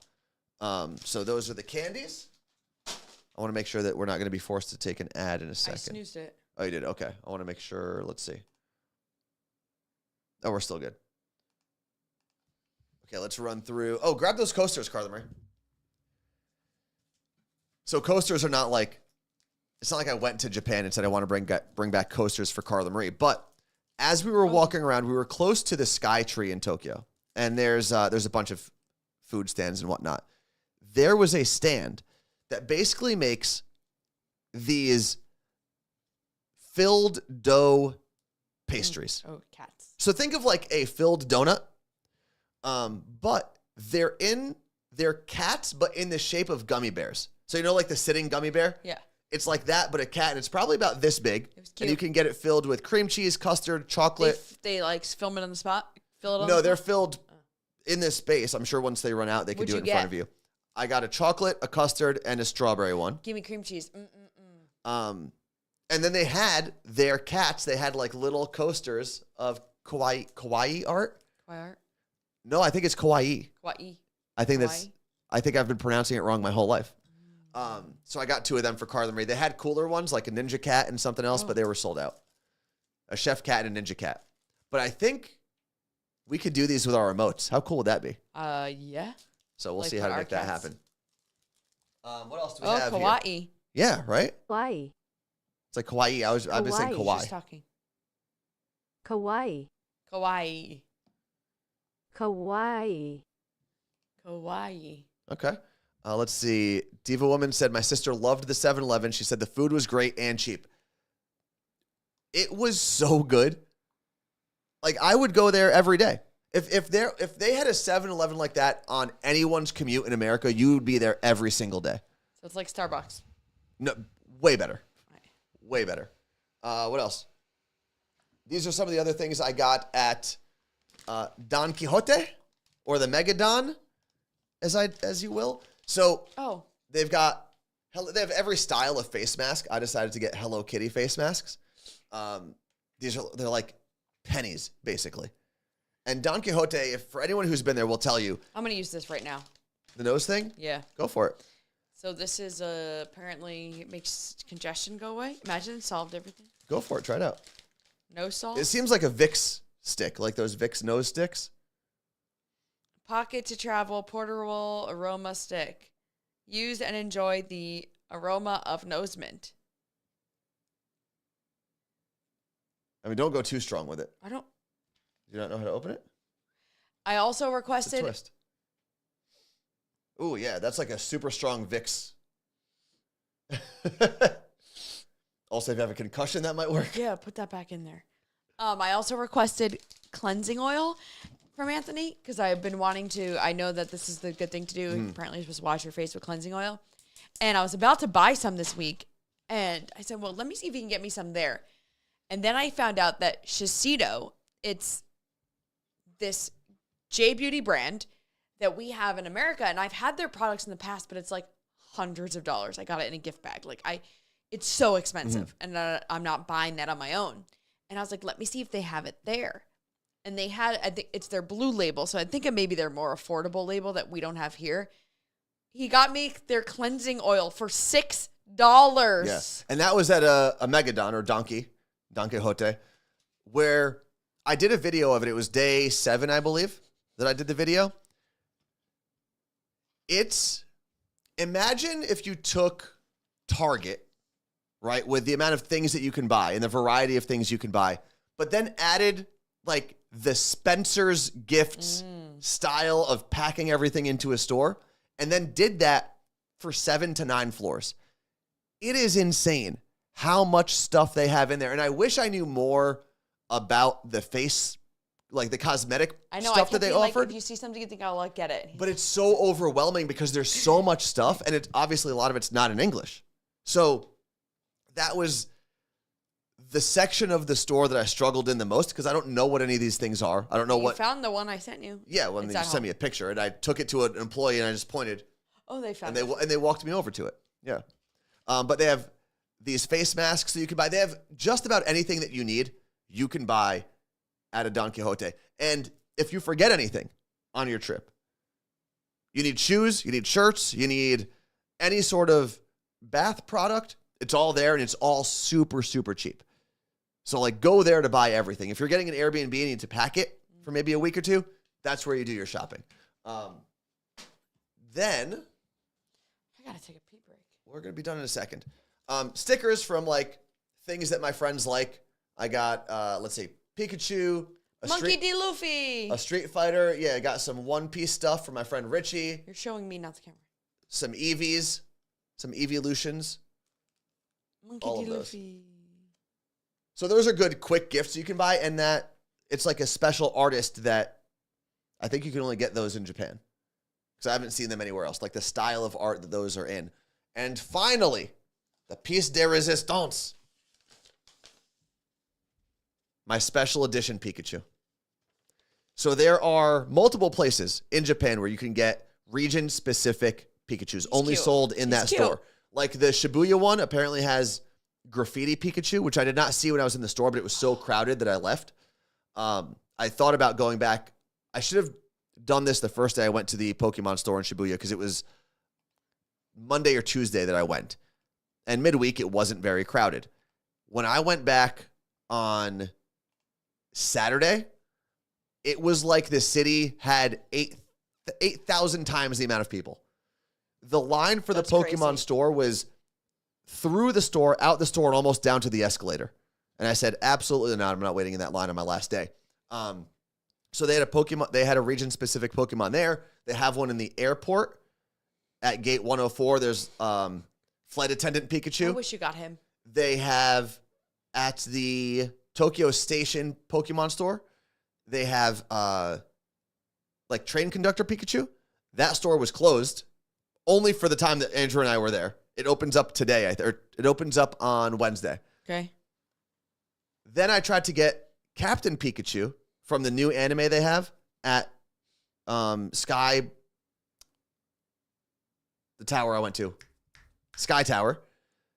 That store was closed because we got there too late. Finally, I got to Mount Fuji, and this is sold at a outlet mall at the Pokemon store. That's crazy. Like probably 40 minutes outside of Mount. The only place in the world? The only place in the world, and I finally got it. I finally got one. Take the tag off? No, you gotta leave. You gotta show it's authentic. But it is adorable. Andrew, is it a dress or is he in a mountain? He's in Mount Fuji. I think it's a dress. It could be a Mount Fuji dress though. And that was the one thing I told myself I was gonna have to come back with, and I'm so happy I did because I think it's great to have here as a little piece, you know. I prefer this over the ginormous one. Exactly. Also, you have a paper here, a menu. Oh, but I the paper feels so different. So this was the romantic dinner that Andrew and I had in our hotel room in. But is all the paper like this in Japan? No, they have regular paper too. This hotel was I think it was $800 a night. Like this hotel room is not cheap. But you will make me book 3 stars. Andrew booked it. I do have to give him money for it. But I will say for what you get for $800, it is. I know it sounds crazy, but it is worth it for at least one night. You don't need to do more. But the room is beautiful. The hotel has its own massive Zen garden where you're walking through rivers and waterfalls. It's got a pool. It's got amazing breakfast in the morning with an automatic pancake maker, which was wild. The machines are $305,000, and I think I need to buy one. $305,000. $3,500. I said that backwards. You're right. I couldn't eat here. Do you want to go through that in a second? We do have to. We have to take an ad break if we keep going, but I do want to go through that menu for you. Okay, we'll go through it. I'll pee. Perfect. Okay, let's do the ad break right now then.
Damn, perfect timing.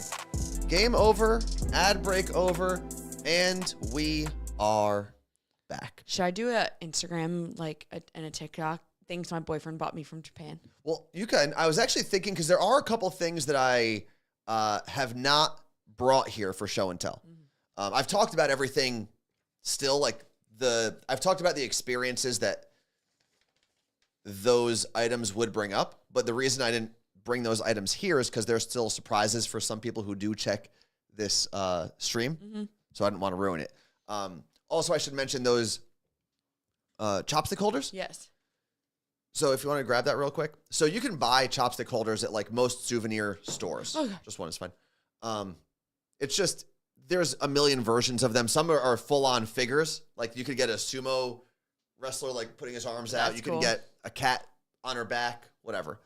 I got these specifically from what you would call, if you were in New York City, you know how there's the garment district and the restaurant district and where suppliers are? Yes. That's where I went to for these things. So this is it's not necessarily like a souvenir shop purchase, even though you can get them there. But this is something that restaurants, I guess, would purchase in Japan as sushi I think places and anything ramen you would places. bring back, no matter where you got it from, it would be considered a souvenir. Well, it is, yeah. But Not technically, but I also wanted to make sure as many of the things I could get were made in Japan. Right? Because there are souvenir shops that make a bunch of these, like, do made they in have China. things made in America there? You should have bought that. Mostly just made in China. It was either China or Same. Japan. So, Same. it's still, wait, what? We're all staring at my made-up word? Oh, I was looking at something else. Sorry. She means in the chat. Gotcha. Okay. Okay, can I read this? This thing that Carla Marie is going to read is the Your specific menu that we got served to us in our very expensive hotel room that was overlooking Mount Fuji. And you guys sat at a small table in robes. No, we eating, sat right? at a regular table. But you were in robes when But you we FaceTimed had- me. Yes, they had, I don't know what the shirt is called, but it's like a shirt that you can tie on. I couldn't get the shirt to work, but I did get the robe to tie. You FaceTimed me. It was the middle of the night. Yes. I I think after dinner we FaceTimed you. I got up to go to the bathroom or something, and I texted you because I had a dream. I had a dream that someone broke into the house, and you I'm like actually barely remembering this now, but you FaceTimed me. It was not a kimono. It wasn't a kimono Because a kimono is a full length thing. It more looked like a hospital gown. Yeah, but like a shirt, and it was like fancy. Yeah. And you're supposed to tie it together, but I couldn't figure out how to tie the pieces together without it being open. Whereas the robe, like the pajama robe that they gave us, there was a string on the inside. Yes. And you tie it twice, once on the inside, once on the outside. So we ate in our robes, basically. Okay. And so pants, for the this record. top says Besho Sasa menu, and Sasa is all caps. So what does that mean? That was the name of the restaurant in the bar. Okay. So Washoko was inscribed on UNESCO's Intangible Cultural Heritage List in 2013. So that meal is a traditional meal, like what we were going to be served throughout the evening, is traditional food from that part of Japan. Okay. So the aperitif, so the drink that you had in the beginning, was fruit wine of the day. It was very good. It was Flute wine? It was a peach wine. Like, did you have Moira Rosé? I did have rosé later. Because you know the episode when they have to pick a fruit wine? Oh, fruit wine? I do remember Fruit that, yeah. wine. Appetizer. Are you saying flute wine? Because that's what they get drunk and they call it. Fruit wine is From what I Herbert had. Linger. And it was peach. And yes, this menu, this is set. You don't change anything. Okay. Appetizer. Rice with red beans wrapped in bamboo leaves. Didn't love it. Oh, really? Yeah. The rice part of the bamboo part.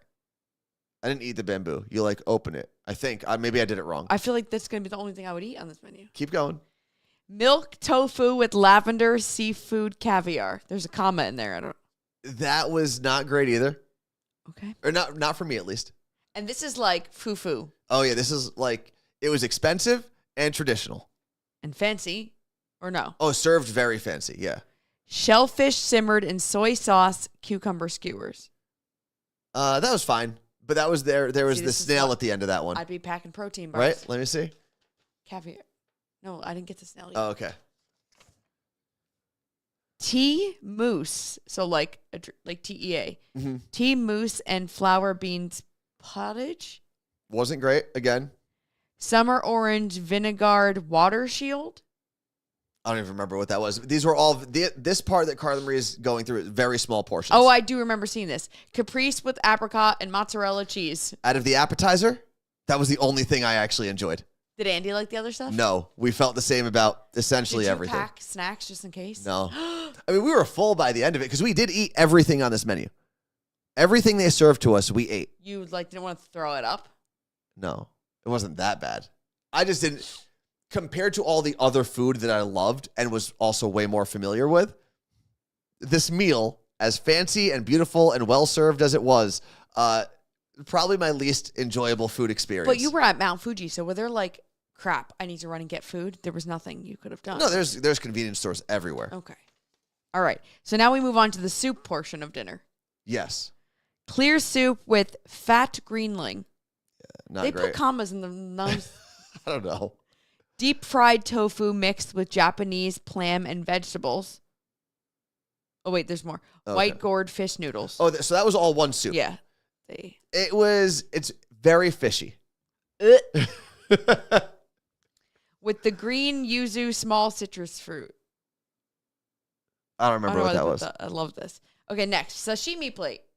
Oh, the sashimi plate was great. Tuna, shrimp, squid, sea bream, and amberjack. Didn't love the squid. It was a weird texture, but everything was good. Also, what was the last one? Amberjack? Sea bream is a fish that I don't think I've ever had it as Never sushi. seen it before. It's delicious. Really? Yeah. Right up there with tuna and salmon for me.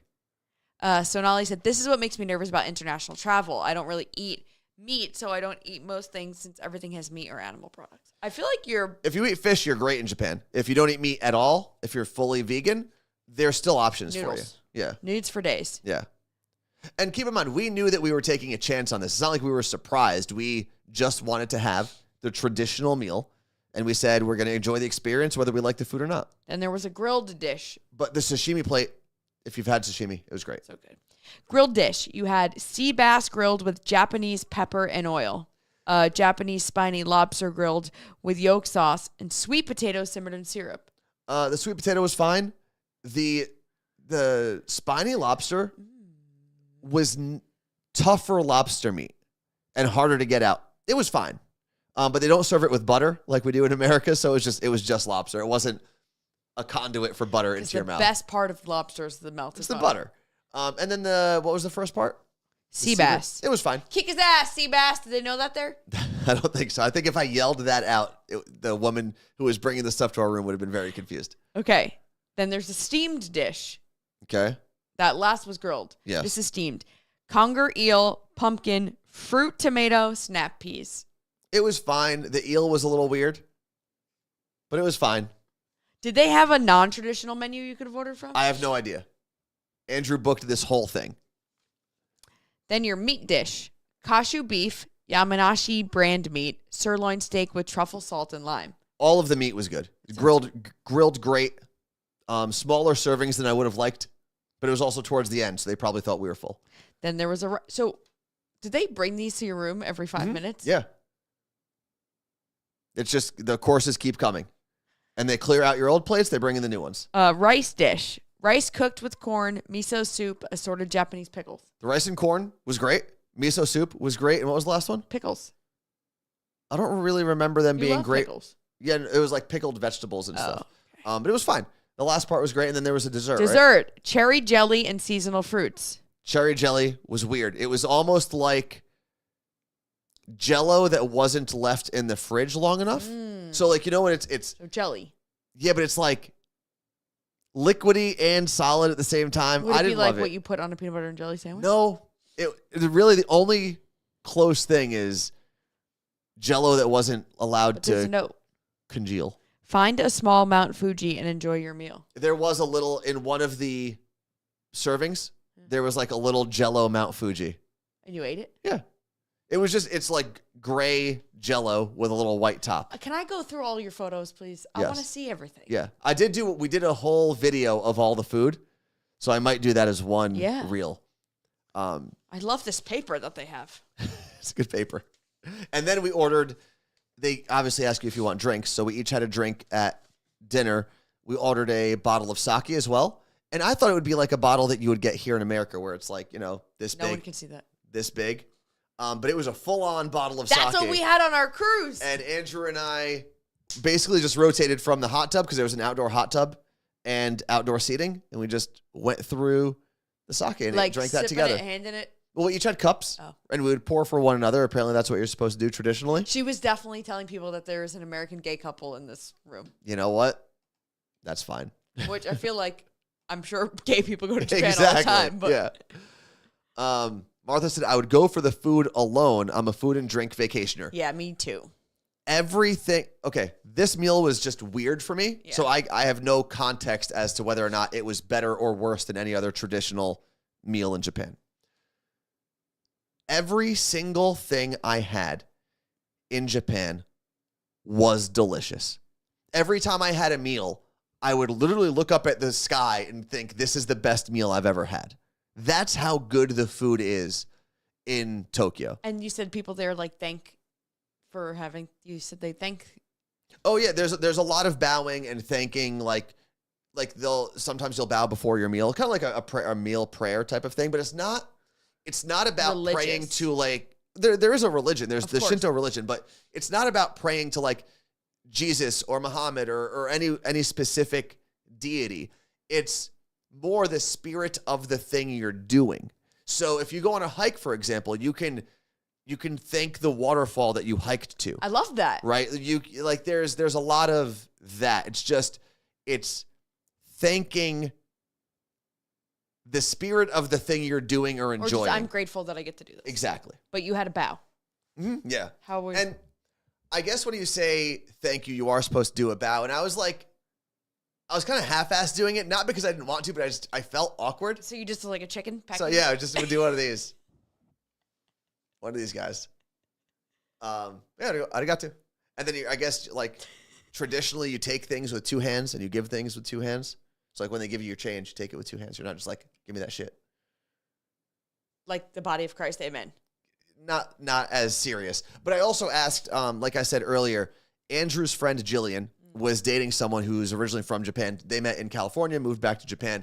And I was asking him about a lot of like the cultural things. Like, I don't want to be the person that shows up to Tokyo and is like the dumb American, right?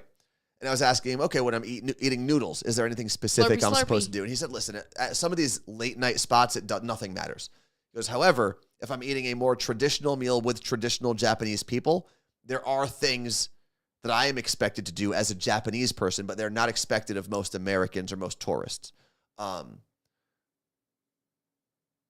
there are like, I don't know, it's a quiet, like there's no one making a scene on public transportation. Like no one's rowdy on public transportation. No one's even laughing or talking that loud. Anthony. No one's on the phone at all. Sorry. It's okay. Told me that they have woman-only cars on transportation. Sometimes. There's a part of the day, it's like commuter hours, where some trains, there's pink signs on the floor because the same train car pulls up to that location every day. And it'll say woman-only car from, let's say, 5:30 in the morning to 9:30 in the morning. That's it. Public transportation there, super easy to follow. Like, there are large stations, so sometimes getting around the station is a little difficult. But everything made sense. They have, at a lot of the stations, they have the gates to keep people from falling on the track, right? Or getting pushed on the track, which never happens there because there's, like, no crime in Japan. The train car will have, on the newer ones at least, has a digital display that tells you which train car you're on in that long train, and will tell you it'll tell you everything about your whole route. So the next station, how long it'll take you to get there, how long it'll take you to get to every, let's say the next 5 stations that could be displayed on the map. It'll tell you if there's a delay, how long the delay is supposed to be for, what caused the delay. And as you exit, it'll even say doors open on this side, and it'll show you where the nearest exits and transfer points are, all on this one display. Like, and what in are we English, doing Japanese, here? Chinese, and Korean, all of it. What are we doing here? What are we spending our money on in this country? There are station attendants who make sure that everyone's like good at all the train stops. And if there's someone with a wheelchair on the train, I don't know how they know, if there's like a call button or whatever, the station attendant brings out a little ramp to help the person in the wheelchair get from the car to the platform over. I mean, it's not a huge gap, but I'm assuming if you're on a wheelchair, it's harder. I did see there's a spot for strollers and wheelchairs on the train, right? Like there's no seat. It's just an open space. It was a pretty crowded train, so I don't think the tourist that was there realized there was even a person in a wheelchair that needed that space. But the person in the wheelchair rolls onto the train, and a Japanese man actually went to the tourist and said, hey, he was pointing to the wheelchair sign on the wall and pointed to the guy, and everyone moved and let him get to his spot. It was like everything on public transportation just worked. And what's cool is basically your MTA card or your transit card that you pay for is more of a preloaded debit card because you can use it at all of like the convenience stores that are at train stations. Meanwhile, you got to get a Metro card, you got to get a Port Authority, you got to get all the things. Oh, no, wait. Can you use your Path You card? can use a Metro card on the Path. You can't use a Path card on the MTA. But most of the cards that you buy, regardless of the company, because there's 2 or 3 companies that operate trains in Japan, most of them cross honor one another. And you can use that card at convenience stores, at supermarkets sometimes, and at like the vending machines that are at all of the stations. Michael said, yes, but did they have 12 armed police officers protecting against fare hopping? I didn't think so. They do not. They do. I mean, they do have like a guard in a booth who's monitoring everything. You would not do that in a country like Japan. No, I didn't see one person do that at all. And I know Singapore. I only know this because my friend Nicole went to Singapore recently, or twice, and she told me about the rules there. Like, if you spit out your gum, you're getting whacked. Did we just get a raid? Got raided. Who just raided us? Young Nails. Oh, Young Nails. Young What's Nails. up? I just painted I used my caption polish. I painted my nails and my toes. Not showing those, though. What up, Young Nails? So, for those who don't know. Oh, my God. Young Nails, a company filled with some of my favorite people in the world. And your cousins. My cousins, well, they are my favorite people in the world. Greg and Habib run Young Nails, and they are awesome. So there were so many people just learning how to do their nails today. And now what we're doing today, for those of you who are just joining us, is I just got back from Japan yesterday. Carla Marie had a staycation here while we were off for the 4th of July week, and we've been going through a show and tell of everything that we've done, or I did. And now it's just all the different things that I've noticed in Japan that we could probably use here in America. Yeah. So basically, we're moving to Japan. Yeah, you joined us on a crazy day. See you later. JK. But I got some Japanese beauty products, so they're cool. Those are awesome. Thanks, everyone. This is really cool. If you could give us a follow, that would be amazing. You don't have to subscribe. No. We would love that, but you can give us a follow. We are live Monday, Tuesday, Thursday mornings, 8 a.m. Pacific time. And to describe our show, it's very much like if you listen to a radio morning show when radio morning shows used to be entertaining, yeah, I would say that's what we do. So we talk about random things. We usually have a little list. I've got to subscribe to the Young Nails channel so I can use their little Young Nails heart emote. We have it. I do? Yeah. Sweet. That thing is awesome. Pretty sure we do. But yeah, so I'm a big Young Nails fan. Yesterday, I painted my nails. Those do look I actually didn't notice that yesterday. Let me see. It's a cool color. Do you know what the name of that color is? No, it's one of the caption polishes. But do you think they could name something after you? Yes. Let's put that out there right now. But I'm gonna make a vision board. I will put that on there. And I painted my toes the same color, but to see the toes, you have to pay money. You got to pay to play there. Actually, I realized Andrew posted. Andrew's the person I went to Japan with. Posted one of the pictures that we took together from this. It's like an art museum. Interactive art museum, but it's really like very Instagrammable as well. You've probably seen them pop up everywhere. And both of our feet are in the picture. And I want to say, Andrew, you should be charging for that. Oh my God. Everyone knows this. You block out the feet. I said, I am more likely to put my cleavage in a photo, whatever's left, than my toes. But right now we were talking about the public transportation in Japan. The two things that Japanese culture does way better than ours: public transportation. Like, even when I wanted to go out to, I guess you would call it like the burbs. I went out to go see the cat shrine, the cat temple. Maneki Neko. That was a little further outside of like central Tokyo. Mm-hmm. Still was able to take a train to a light rail and get there. And I was within a mile of where I needed to go. Everything just works. It's all kind of compatible with one another. The other thing, and we talked about this earlier, toilets. Toilet culture. And just their bathrooms are better, not even just the toilets, because the Airbnb that we stayed at, it had essentially 3 different rooms for whatever bathroom thing you needed to do, right? There was a toilet room, like basically a toilet closet. Okay. Then when you went to go wash your hands, if you needed to wash your hands, brush your teeth, do your hair, you would walk into that part of the bathroom, and then past that was the shower room, where you could stand in the middle of the room and take your shower if you needed to, and the drain was just in the middle of the room.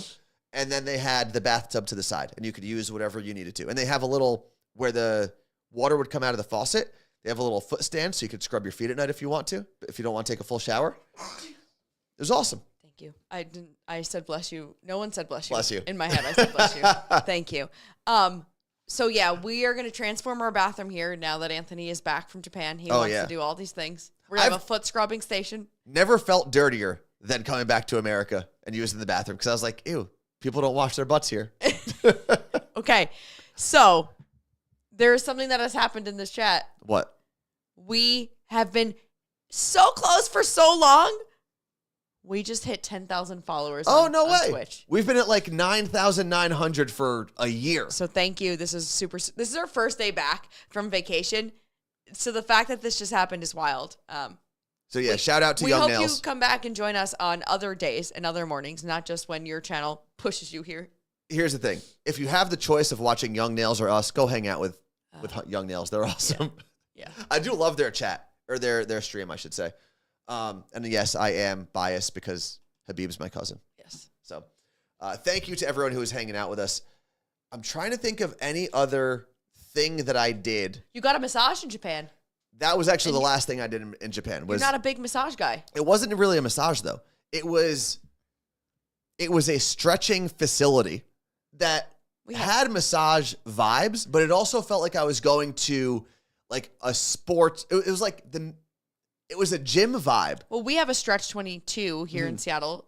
I would say it's similar to that. Do they use like a Theragun on you too or no? They could. I chose like the shortest, not procedure, treatment I could get.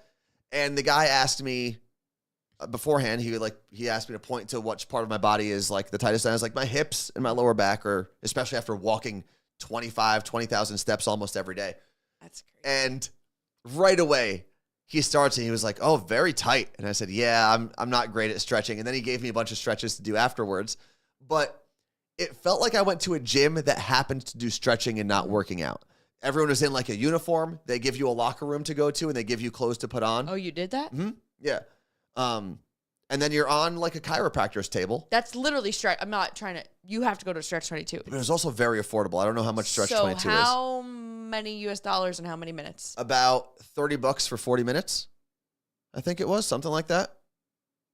$28 for 40 minutes. Hey, the massage place that I go to here in Market is cheaper than that. $25. Yeah. But it was like very well lit. It was 2 floors. It was just a nice, it was just a really like pleasant place to walk into. The chairs that you sit in before you go are all like gaming style chairs, so they're all very comfortable. Wow. It's really cool.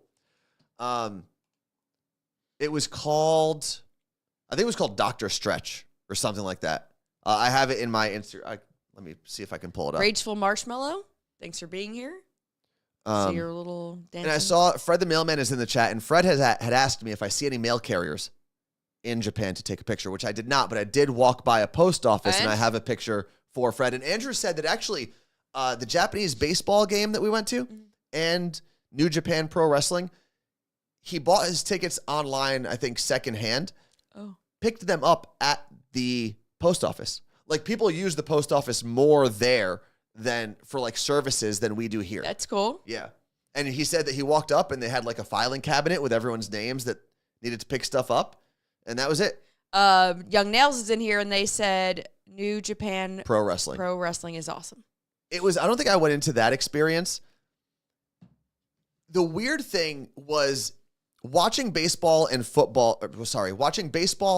wrestling in Japan is almost flipped from the American experience, where they're almost complete opposites of one another. So baseball, I talked about earlier, full energy the whole time, singing, clapping, hand movements, loud the whole time. Japan Pro Wrestling, New Japan Pro Wrestling was different in that we got in, we thought we got to the wrong arena because we heard nothing outside. We walked into the front door, still heard nothing other than the ring. So it almost sounded like I was walking into a practice. Then we walked in and everyone's seated, right? It's a small venue, but everyone is seated. Not one person stood up to cheer or do anything or to leave because there's no concessions. There was no one buying beer. There was no people walking up and down, no merch booths. People were there to watch That's cool. and appreciate the wrestling. Now, there were people at different times who would cheer, but it was almost like you didn't cheer the whole time. You were yeah. like a. Which, if you watch a WWE event, I've been to them, and I'm going nuts the whole time. You actually got kicked out of a WWE event because you jumped into the ring. I was a child then. Could I you was imagine? 16 years you old. Tried that shit in Japan. Oh no, I'd be arrested. You'd still be like there. full on. Oh yeah, they wouldn't. Or no, they wouldn't let me back in. Basically, To America or Japan? To Japan. So that was the craziest thing, was how flipped those viewing experiences were. The calmness of watching New Japan Pro Wrestling and the craziness of watching Japanese baseball. Did you see any movie theaters? I'm sure I walked by them, but I wasn't really paying attention to them. Melly said, so they're not obnoxious like us Americans with wrestling. Listen, I still love going to wrestling events, and they're still fun. It's just a different experience. And much like the baseball experience, you didn't feel like you were being price gouged everywhere you went. The merch that was being sold outside was regularly priced merch that you could buy at their store, which was not too far from there. Like there's essentially like a company store that you can go to. Regular t-shirt prices. It wasn't $70 for a t-shirt, or, you know, like, because you go to a concert now in America, it's $60 for a t-shirt. Crazy. It's $100 for a long sleeve shirt. Can't justify that. Because I'm going to just cut it into a tank top. I haven't posted this video yet to my story, which you can follow at Worst Anthony, because I've been posting my captain's log every day, and I have day 8 that I have to post today. And for people who didn't catch on when I was in Japan, I was basically posting everything a day later. Yeah. So I could gather all the information and then post it. But I got to the airport, and it's when it hit me when I got to the airport that I didn't get price gouged anywhere, because there's a 7-Eleven in the Haneda, I think I'm pronouncing that properly, airport. I really went because I was hoping I could get one last piece of fried chicken, but they didn't have any hot food at this location. Okay. They still had some of the cold food, the refrigerated area and stuff. I bought a water and not onigiri. It's like a rice patty with pork on top, which if I saw that at an American 7-Eleven, there's zero chance I would buy it. But it was delicious there. I think maybe it's called onigiri, maybe it's not. I purchased the bottle of water and that, essentially, like, consider it like a little breakfast muffin size, right? And I paid, I think, $3. One single water bottle in America, the cheapest water bottle you can find, is probably going to run you $8. Yeah. Right?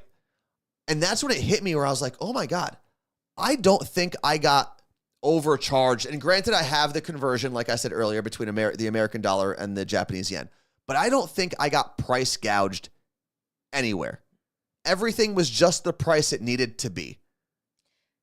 Like the Squirtle that I showed you before, the stuffed animal Squirtle, that was, I think, 2,000 yen at the airport, and like 1,800 or 1,900 yen at Don Quixote, which is like a zero, almost nothing price difference. A mini pack of snacks at the airport is $13. Yeah, you can't buy peanuts for less than $10 at an airport in America. That's crazy. And that was the craziest thing to me, was you felt like you could do anything on any budget in Tokyo. Now, don't get me wrong. We paid for a Michelin star meal at one point, and that was more expensive. But you don't need to do that. You don't need to. No. It was great, but you don't need to. Everything was accessible. Everything was affordable. And if you go now, obviously, like I've said many times, the American dollar goes very far in Japan. But everything felt great. Do want to shout out Lauren and Mystery Unicorn Sparkle. They're both in Seattle. Oh, sick. They're Raiders from today, so that's cool. That's great. Also, the big event wants to know if any of this stuff is going to live permanently on your feed. I guess I'm going to go through and put all my stories in one of the little circles. A highlight Circle. I need you to be just a little bit better of an influencer. I'm going to get real annoying this week, because I'm going to post like every day for stuff in Japan. So if that's what you like following. You're saying it, you better do it. I will do it. If you like following that kind of stuff, you can follow me at Worst Anthony. And Mount Fuji Pikachu is here to stay.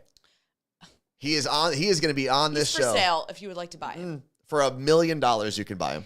V. Kilman said, I heard that Japan jewelry is cheaper too. Is it? So probably. I did walk into the outlet store for Seiko. It's a brand that I'm familiar with, but it's also a brand that my dad carries. So as the son of a jeweler, I am very rarely looking to buy jewelry anywhere else, because no matter what discount I'm getting, it's probably not going to be the same. Okay. Now, sometimes I'll text my dad and say, hey, I'm at so-and-so dealership. Is there anything that you would want me to pick up if there's like something that one of his customers is looking for? But other than that, I mean, he's got the connection for everything. He's been a jeweler for 40 years. So it wasn't worth it for you. No. So I just you weren't. I don't look. Yeah, it doesn't make sense for me to look. It would be like me looking for nail polish with Greg and Habib running Young Nails. Yeah, doesn't make a lot of sense, right? How expensive were the Grand Seiko? I didn't look at the prices. I just looked to see if they had any cool collaborations that I'd never seen before. Because Seiko does have some cool collabs with different artists and companies. Like the collaboration that I have is an all black Seiko with Bait. No, not Bait. Some skate shop. Yeah. Maybe it's Bait. And thank you to Claire for sharing our Instagram and some links in there. Yes, if you did raid today and you're like, who are these idiots? So like I said, we do this 3 mornings a week, but every morning of the week, we have something called the Morning Show Podcast. It's going to be posted before you wake up, guaranteed. And it's available on any podcast platform. It's under 25 minutes and it's everything you need, no matter where you live, Seattle, New Jersey, California, Texas, any state. Yeah. It is everything you need to start your day to keep you updated on what's going on in the world. And you can go listen to today's to get an idea of what that's like. Any final questions for my Japan journeys? Can we ask anything after today? Yeah, of course you can. And I'm sure more things will come up. I'm just trying to think of things that I haven't gotten to. The other thing, a lot of people said this, and I think it was my friend. Yeah, it was my friend Marissa, who had traveled to Japan back in February or March. And she lives in Brooklyn. She's lived in New York, New Jersey her whole life. And she posted something. I was like, I'm interested to see how I feel when I go there. Because we're obviously going to have very different experiences. I'm a slightly larger than average man, and she's very tiny. Much smaller than average woman. And she said something along the lines of, like, I can't explain how I have felt on my trip to Japan, never being fearful. She goes, no matter what time of day it was, no matter what public transit or part of the city I was on, there's nothing here that has ever made me feel scared, as opposed to being in New York and not even walking around with headphones in because I don't know who's going to yell at me or whatever. And I can confirm that I walked around there, and granted, much different experiences, right? But I walked around there, and at one point I was walking back with a decent amount of, like, I had this Nintendo DS that I bought. I had a bunch of, like, souvenirs in my bag. It was probably like 12:30 at night, and I was walking my last day by myself. Zero concern. There was no attenzione, pickpocketer. What? Who does that? The lady, you never saw her on TikTok? No. In Italy? I've never seen when that. She sees people getting pickpockets. She screams and she's like, attenzione! No. And actually, when I went out to dinner with Andrew's friend Jillian and her boyfriend, who again lived there, and Jillian's boyfriend has grown up there, we mentioned some part of town. I forgot what part of Tokyo we were talking about. He was like, oh yeah, he goes, if you're going to see crime in Tokyo, that's probably where you're going to see it. And he paused, he goes, but I should also mention that when I say crime, you might get your bike stolen. It's like, that's about it. That's crazy. But keep in mind that here's the crazy thing. So I was talking to him about, because there's like CBD shops that are opening now in Tokyo. And I asked him, I said, hey, is weed legal here? And he said, no, actually, he goes, if you're caught with weed on you in Japan, you could serve, if you're American, they'll just never let you into the country again. Like, you'll go on a list and you're never allowed in again. I don't think they arrest you there. They might deport you like immediately. But if you're Japanese, I think the minimum is something like 8 years in prison. Not worth it. I mean, people still smoke there. It's just, you're much more careful. Yeah. You're never going to see someone smoking outside. I didn't smell weed once. And I'm not saying that I have a problem with weed. Right. It's just, it's a different culture. And it's still, the thing that blew me away was not the lack of crime. It was not the strict weed punishments. It was literally people on the train being unbelievably courteous. No one talked loud. No one was on the phone. It was insane. And some of the trains get really packed. Breakdancing? No one was breakdancing, although that I do appreciate. There were certain trains during like busier parts of the day that were super crowded. Like there was one point I had my suitcase on and I had to wait for 3 trains to find one that had room for me. But other than that, like super comfortable, super clean. Some of the trains have like different aesthetics. Oh. Like some of them have like wooden floors and curtains and what? Yeah, it's crazy. Like there are curtains that you can pull down on all of the trains because I guess when they get above ground, if the sun is coming, boop, down. Damn. Yeah. It was really cool. So group trip to Japan after our group trip to Costa Rica? I think, yeah, we'll do 2025 will be a group trip to Costa Rica. Also, if you rated today and you're like, I would love to go to Costa Rica with these 2 people, you're in luck. Yeah, we have that's a group true, trip actually. to Costa Rica next year. There's a link that can drop in here. But If you're seriously interested, reach out to us. Yeah. I did miss the Pikachu train. I didn't get to take any Pikachu airplanes or anything like that. And I will say I was kind of proud of myself coming back. Thank you, Claire. That is the Trova trip link. Will take you to our Costa Rica trip, which will be late March, like the last week of March 2025. Imagine we filled it up with Young Nails fans. Listen. Greg and Beeb would have to come with us. I think they should. I think they should bring their whole families and make it a group trip. I am proud of myself. I know it looks like I came back with a lot of stuff. If you missed it earlier in the show, this whole table was filled with like souvenirs I brought back. But those are essentially all gifts. None of those are staying with me. Well, your brother keeps asking what you got him. I can't tell him. Actually, what I brought for my brother is not in here. That was one of the things. Because Michael and Justin both join this chat from time to time, I did not bring their gifts here. Okay. I will send them home first to show them what I got them.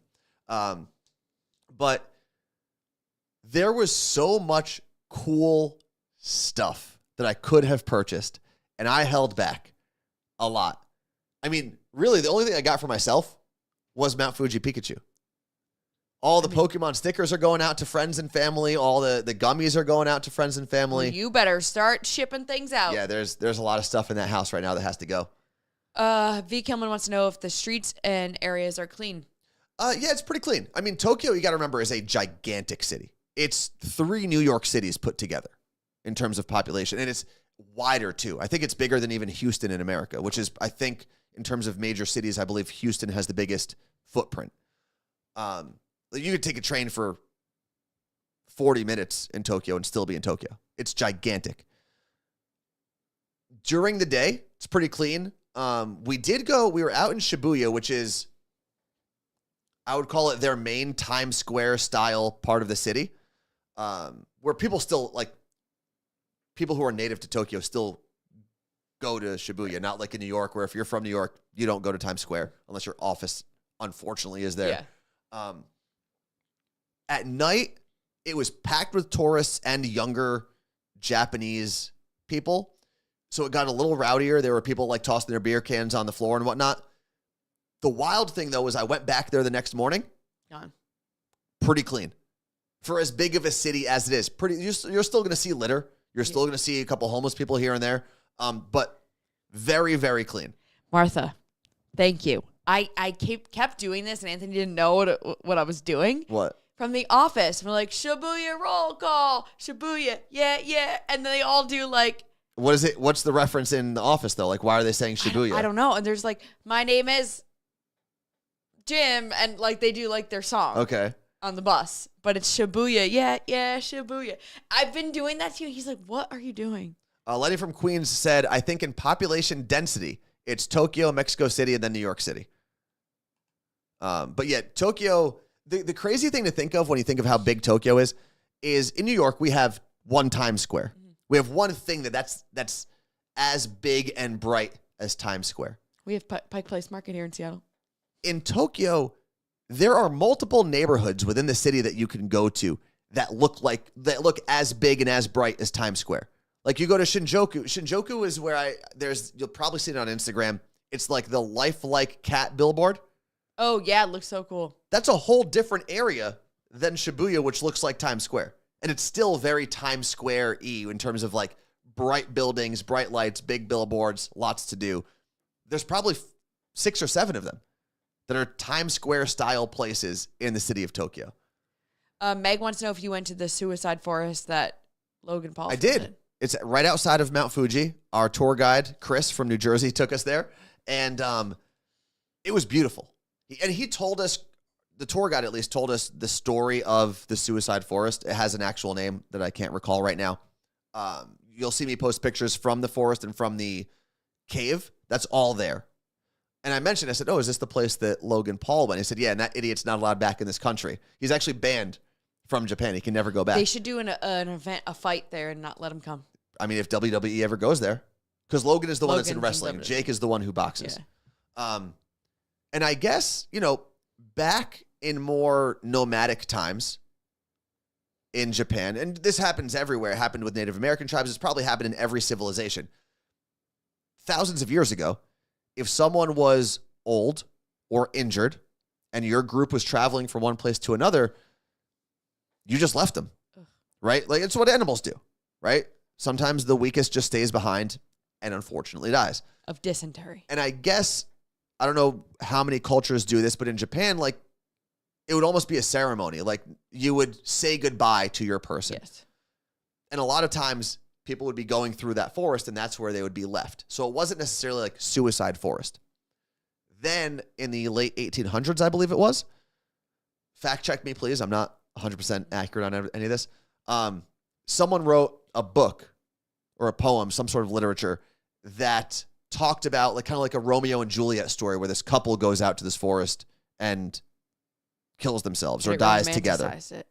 Then it turned into some copycat projects with like a song, a TV show, or a movie. And then it became a thing where somewhere between 20 and 40 people every year, even today, will go out into the forest to say goodbye to the world. And then people also die by accident because they think they can go off of the trails, but there's so many cracks in the lava base of the ground that they'll fall through, break a leg, and then you're done because you can't get back out. He said even 20, 30 meters off of the trail, you're probably not coming back. So you want to go with a tour guide. Huh? You should have tried. Yeah, that would have been interesting. But I did go to that forest, and it is beautiful. It really is, and you're right under Mount Fuji. There's hundreds of caves that are there, and there's little shrines built out there. But Logan Paul got banned because he filmed He somehow found someone who had hung themselves, I believe, in the forest and posted it. Yeah. Because I actually was very cautious when he took us to that part of the forest. I said, am I allowed to take pictures and videos here? Because I don't want to get Logan banned. He said, no, obviously people take pictures here. Just if somehow we happen upon a dead body, don't post that, which we didn't, thankfully. And that is where we brought this up earlier of like thanking things or energies and like bowing and doing a little prayer. We did that multiple times in the forest. Well, we got to the cave. Our tour guide did a little, it's like 10 seconds, and it's not an official prayer. It's not like saying the Lord's Prayer or anything like that. It's just, hey, we had a great experience here. Thank you. And you bow, and if you're doing the actual prayer where you throw essentially money into like a wishing well type of thing that they have built, it's, I can't remember if it's you clap twice and then bow twice, or you bow twice and then clap twice. I don't remember which. So if I throw money in the mall fountain, I got to do that? You could do it here at Southfield or Westfield South Center, but they have they're not wells. They're like boxes that you could throw money into at a lot of these places, a lot of the shrines. Ranger said, did you get any of the pre-made food from the convenience stores? Man, it was so good. Pre-made food? Oh, yeah. That sandwich I got? Oh, yeah. The rice patty with like it's rice patty with mayo inside of it, and it's got essentially what could be considered like a Spam type of food on top of it. You did post this. That's made, it's made fresh there, but it's wrapped up in plastic and put on the shelf, and you eat it. That's it. And it's delicious. Is it omagiri? Is that what I'm trying to think of? Damn Tam said that's how they remember being told that story on the History Channel, so you did a good job recapping. There were times where, because I've learned a lot about the history of Japan over the documentaries that I've watched and just being interested in their culture and then video game history and culture and stuff like that. I was surprised with how much I actually knew that tour guides and people were telling me later on. It's like me when I go to Disney. Probably. Also, I've been to Japan before. Japan Disney? Mm-hmm. No, Epcot. Oh, yeah, that's not the same. It is the same. I had sake. I went into the gift store. It's probably the same thing then. Hibachi. Did you have hibachi? I did not, no. Is that a thing they do there, or do we just... Well, actually, we did eat on what would be kind of considered like that, the hot hibachi grill. Mm-hmm. I did do a meal on a boat on one of the rivers there. Andrew and I did it. There was probably 7 or 8 total tables there that you could grill on, and you grill your own food. You do it yourself. There was a family from Atlanta behind us, and then some Japanese people on the other side of the boat. And it was cool. So that's the closest like hibachi thing I did, I guess. Okay. So it's not like the Mount Fuji in New Jersey. No, there's not a whole show. No one is flipping shrimp into my hat. None of that stuff. Cool. Let's see. I was in Japan on 4th of July. You're in Epcot. Damn it. I was going to say, I was there on 4th of July, and that's when I went to the baseball game, and we specifically did the baseball game on the 4th of July. So we could eat. So we could be like a little bit American. Had a hot dog, had a beer, went to a baseball game. It's the most American thing we could do. It is true. Yeah. While we were there. I want to try Japanese egg sandwiches. We had that in Taiwan. That We had- remember you, so good. The That was egg. like a pancake stuffed with an egg or something. No, it was like a Taiwanese egg, but it was like wrapped. Yeah. And kind of like a pancakey type thing. Anyway, I forgot what that was, and I think about that all the time. Mm-hmm. Is this the longest show that you have ever done? No. It's up there. I mean, we're at 2 We've hours. done Right? two, a little over 2. We've done like our charity streams. We've done 3-hour shows. Should we do one more break or call it a I day? think we need to call it a day. You're exhausted? It's been talking for 2.5 hours. I want to go to bed. All right, we're out of here. We will be back tomorrow. If you have any more questions from my trip to Japan or Carla Marie staycation here in Seattle, feel free to ask us. We'll get to it tomorrow. We're here at 8 o'clock in the morning on the West Coast, 11 o'clock in the morning on the East Coast. You can fill in whatever time and time zone you're in. And, of course, there is a new episode of the Morning Show podcast. You can get there wherever you get your shows. Thank you for being here. Oh, thank you. We got to thank the internet. We're supposed to thank things? I don't want to seem like I'm like making No, fun I'm of trying it. to be like, yeah, we had a great show. Who do we thank? everyone. No, but you're not supposed to thank people. You're supposed to thank like I'm not thinking like Optimum Online. you thank like the cave that you were in or whatever. Who gives us internet here? I have no idea. CenturyLink? I guess. I don't know. But no, for real, thank you for being here with us as long as we've been here today. We'll be back on tomorrow. See ya.